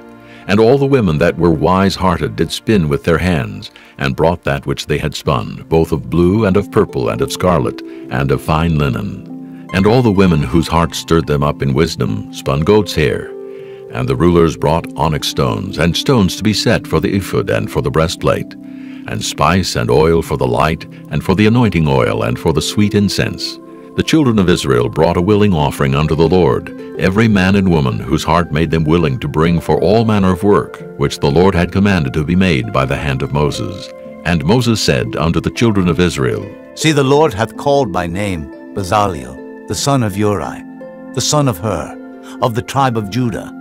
And he hath filled him with the Spirit of God, in wisdom, in understanding, and in knowledge, and in all manner of workmanship, and to devise curious works, to work in gold, and in silver, and in brass, and in the cutting of stones, to set them, and in carving of wood, to make any manner of cunning work. And he hath put in his heart that he may teach both he and Aholiab, the son of Ahisamach, of the tribe of Dan. Them hath he filled with wisdom of heart, to work all manner of work, of the engraver, and of the cunning workman, and of the embroiderer, in blue and in purple, in scarlet and in fine linen, and of the weaver, even of them that do any work, and of those that devise cunning work. Chapter 36. Then wrought Bezaleel and Aholiab, and every wise-hearted man in whom the Lord put wisdom and understanding, to know how to work all manner of work for the service of the sanctuary, according to all that the Lord had commanded. And Moses called Bezaleel and Aholiab, and every wise-hearted man, in whose heart the Lord had put wisdom, even every one whose heart stirred him up to come unto the work to do it. And they received of Moses all the offering which the children of Israel had brought for the work of the service of the sanctuary, to make it withal. And they brought yet unto him free offerings every morning. And all the wise men that wrought all the work of the sanctuary came every man from his work which they made. And they spake unto Moses, saying, The people bring much more than enough for the service of the work, which the Lord commanded to make. And Moses gave commandment, and they caused it to be proclaimed throughout the camp, saying, Let neither man nor woman make any more work for the offering of the sanctuary. So the people were restrained from bringing, for the stuff they had was sufficient for all the work to make it, and too much. And every wise-hearted man among them that wrought the work of the tabernacle made 10 curtains of fine twined linen, and blue, and purple, and scarlet. With cherubims of cunning work made he them. The length of one curtain was 20 and 8 cubits, and the breadth of one curtain 4 cubits. The curtains were all of one size. And he coupled the 5 curtains one unto another, and the other 5 curtains he coupled one unto another. And he made loops of blue on the edge of one curtain from the selvage in the coupling.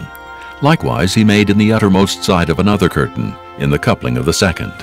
50 loops made he in one curtain, and 50 loops made he in the edge of the curtain which was in the coupling of the second.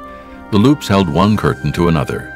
And he made 50 tacks of gold, and coupled the curtains one unto another with the tacks, so it became one tabernacle. And he made curtains of goat's hair for the tent over the tabernacle. 11 curtains he made them.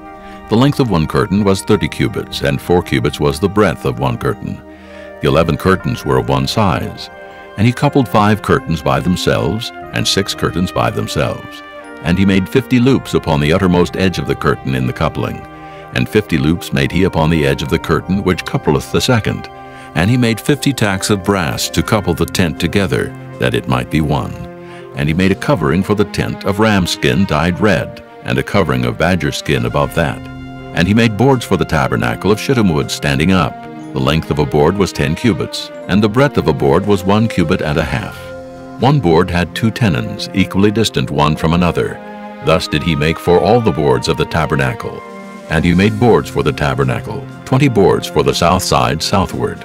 And 40 sockets of silver he made under the 20 boards, 2 sockets under one board for his 2 tenons, and 2 sockets under another board for his 2 tenons.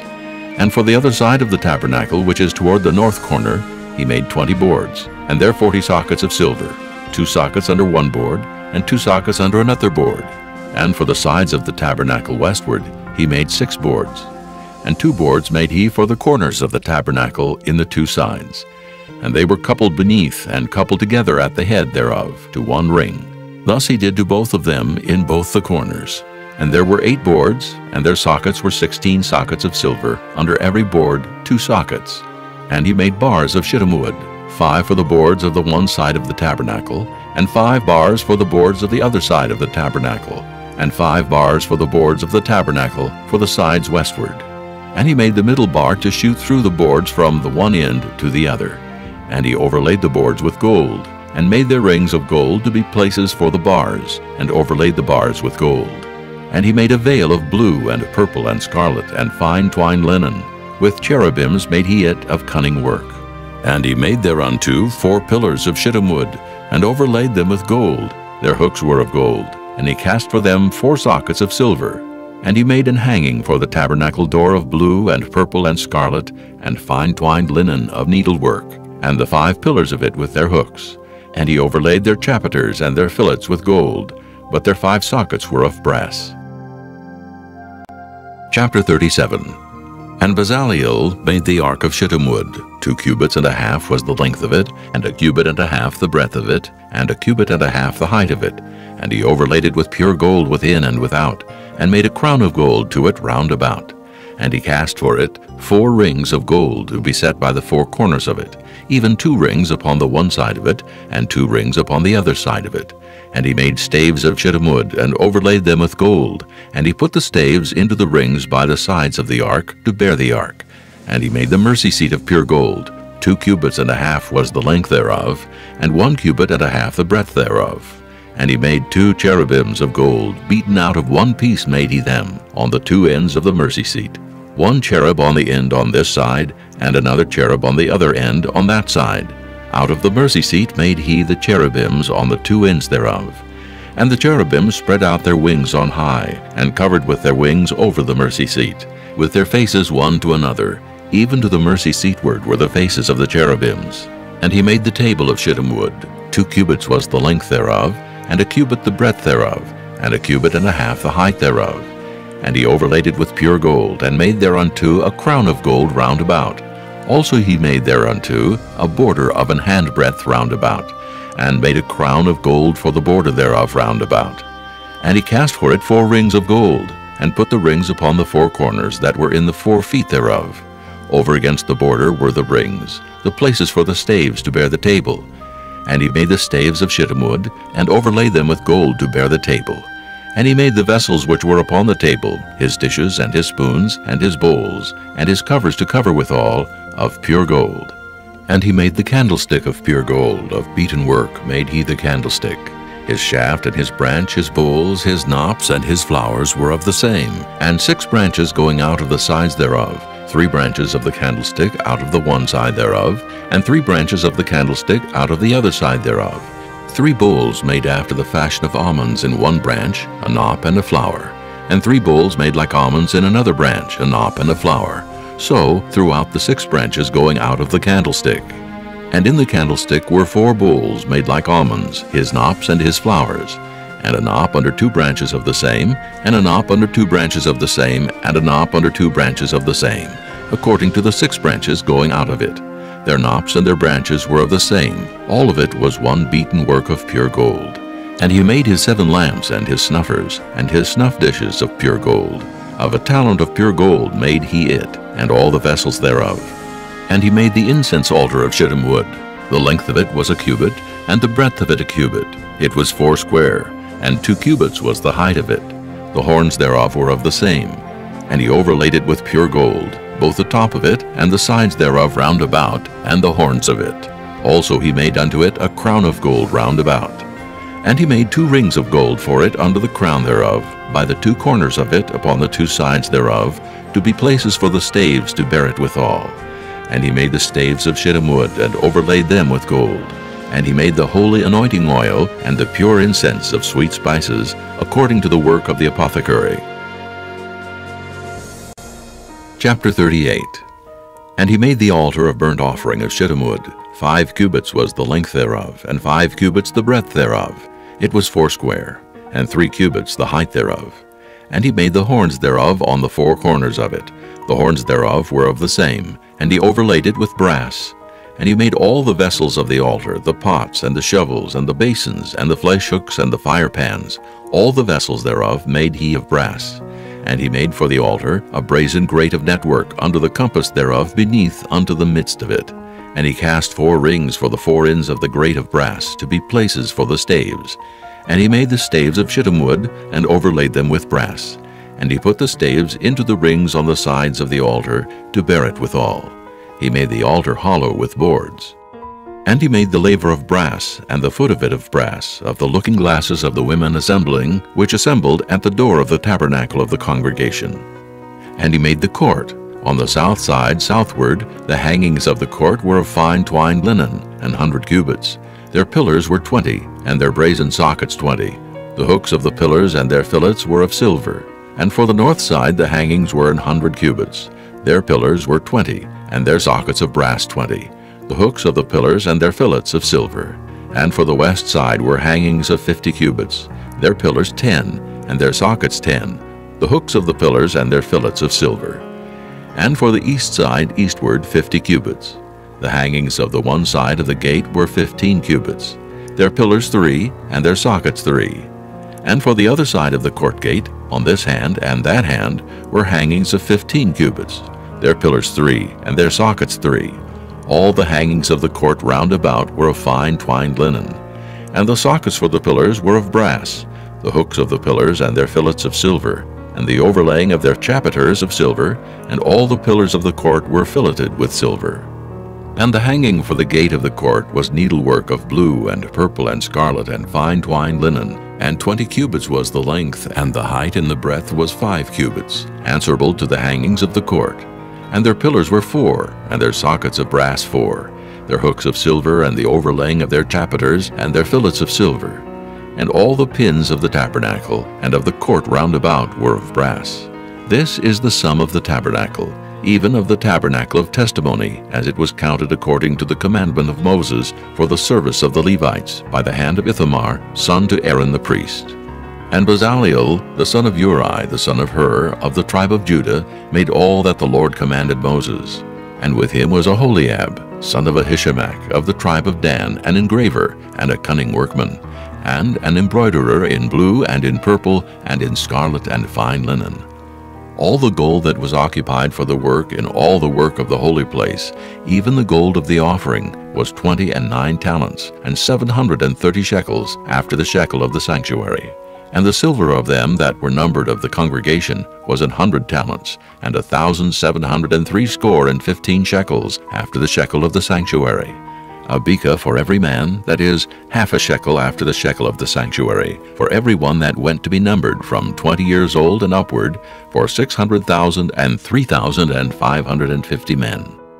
And of the 100 talents of silver were cast the sockets of the sanctuary, and the sockets of the veil, and 100 sockets of the 100 talents, a talent for a socket. And of the 1,775 shekels he made hooks for the pillars, and overlaid their chapiters, and filleted them. And the brass of the offering was 70 talents, and 2,400 shekels, and therewith he made the sockets to the door of the tabernacle of the congregation, and the brazen altar, and the brazen grate for it, and all the vessels of the altar, and the sockets of the court round about, and the sockets of the court gate, and all the pins of the tabernacle, and all the pins of the court round about. Chapter 39. And of the blue and purple and scarlet they made cloths of service, to do service in the holy place, and made the holy garments for Aaron, as the Lord commanded Moses. And he made the ephod of gold, blue and purple and scarlet, and fine twined linen. And they did beat the gold into thin plates, and cut it into wires, to work it in the blue, and in the purple, and in the scarlet, and in the fine linen, with cunning work. They made shoulder pieces for it, to couple it together. By the 2 edges was it coupled together. And the curious girdle of his ephod that was upon it was of the same, according to the work thereof, of gold, blue, and purple, and scarlet, and fine twined linen, as the Lord commanded Moses. And they wrought onyx stones enclosed in ouches of gold, graven as signets are graven, with the names of the children of Israel. And he put them on the shoulders of the ephod, that they should be stones for a memorial to the children of Israel, as the Lord commanded Moses. And he made the breastplate of cunning work, like the work of the ephod of gold, blue, and purple, and scarlet, and fine twined linen. It was 4 square. They made the breastplate double. A span was the length thereof, and a span the breadth thereof, being doubled. And they set in it 4 rows of stones. The first row was a sardius, a topaz, and a carbuncle. This was the first row. And the second row, an emerald, a sapphire, and a diamond. And the third row, a ligure, an agate, and an amethyst. And the fourth row, a beryl, an onyx, and a jasper. They were enclosed in ouches of gold in their enclosings. And the stones were according to the names of the children of Israel, 12, according to their names, like the engravings of a signet, every one with his name according to the 12 tribes. And they made upon the breastplate chains at the ends of wreathen work of pure gold. And they made 2 ouches of gold, and 2 gold rings, and put the 2 rings in the 2 ends of the breastplate. And they put the 2 wreathen chains of gold in the 2 rings on the ends of the breastplate. And the 2 ends of the 2 wreathen chains they fastened in the 2 ouches, and put them on the shoulder pieces of the ephod before it. And they made 2 rings of gold, and put them on the 2 ends of the breastplate, upon the border of it, which was on the side of the ephod inward. And they made 2 other golden rings, and put them on the 2 sides of the ephod underneath, toward the forepart of it, over against the other coupling thereof, above the curious girdle of the ephod. And they did bind the breastplate by his rings unto the rings of the ephod with a lace of blue, that it might be above the curious girdle of the ephod, and that the breastplate might not be loosed from the ephod, as the Lord commanded Moses. And he made the robe of the ephod of woven work, all of blue, and there was an hole in the midst of the robe, as the hole of an habergeon, with a band round about the hole, that it should not rend. And they made upon the hems of the robe pomegranates of blue and purple and scarlet, and twined linen. And they made bells of pure gold, and put the bells between the pomegranates upon the hem of the robe, round about between the pomegranates. A bell and a pomegranate, a bell and a pomegranate, round about the hem of the robe to minister in, as the Lord commanded Moses. And they made coats of fine linen of woven work for Aaron and for his sons, and a mitre of fine linen, and goodly bonnets of fine linen, and linen breeches of fine twined linen, and a girdle of fine twined linen, and blue and purple and scarlet, of needlework, as the Lord commanded Moses. And they made the plate of the holy crown of pure gold, and wrote upon it a writing, like to the engravings of a signet, Holiness to the Lord. And they tied unto it a lace of blue, to fasten it on high upon the mitre, as the Lord commanded Moses.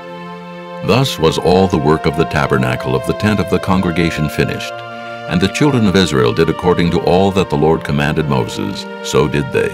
And they brought the tabernacle unto Moses, the tent and all his furniture, his tacks, his boards, his bars, and his pillars, and his sockets, and the covering of ram skins dyed red, and the covering of badger skins, and the veil of the covering, the ark of the testimony, and the staves thereof, and the mercy seat, the table and all the vessels thereof, and the showbread, the pure candlestick with the lamps thereof, even with the lamps to be set in order, and all the vessels thereof, and the oil for light, and the golden altar, and the anointing oil, and the sweet incense, and the hanging for the tabernacle door, the brazen altar, and his grate of brass, his staves, and all his vessels, the laver and his foot, the hangings of the court, his pillars, and his sockets, and the hanging for the court gate, his cords and his pins, and all the vessels of the service of the tabernacle for the tent of the congregation, the cloths of service to do service in the holy place, and the holy garments for Aaron the priest, and his sons' garments,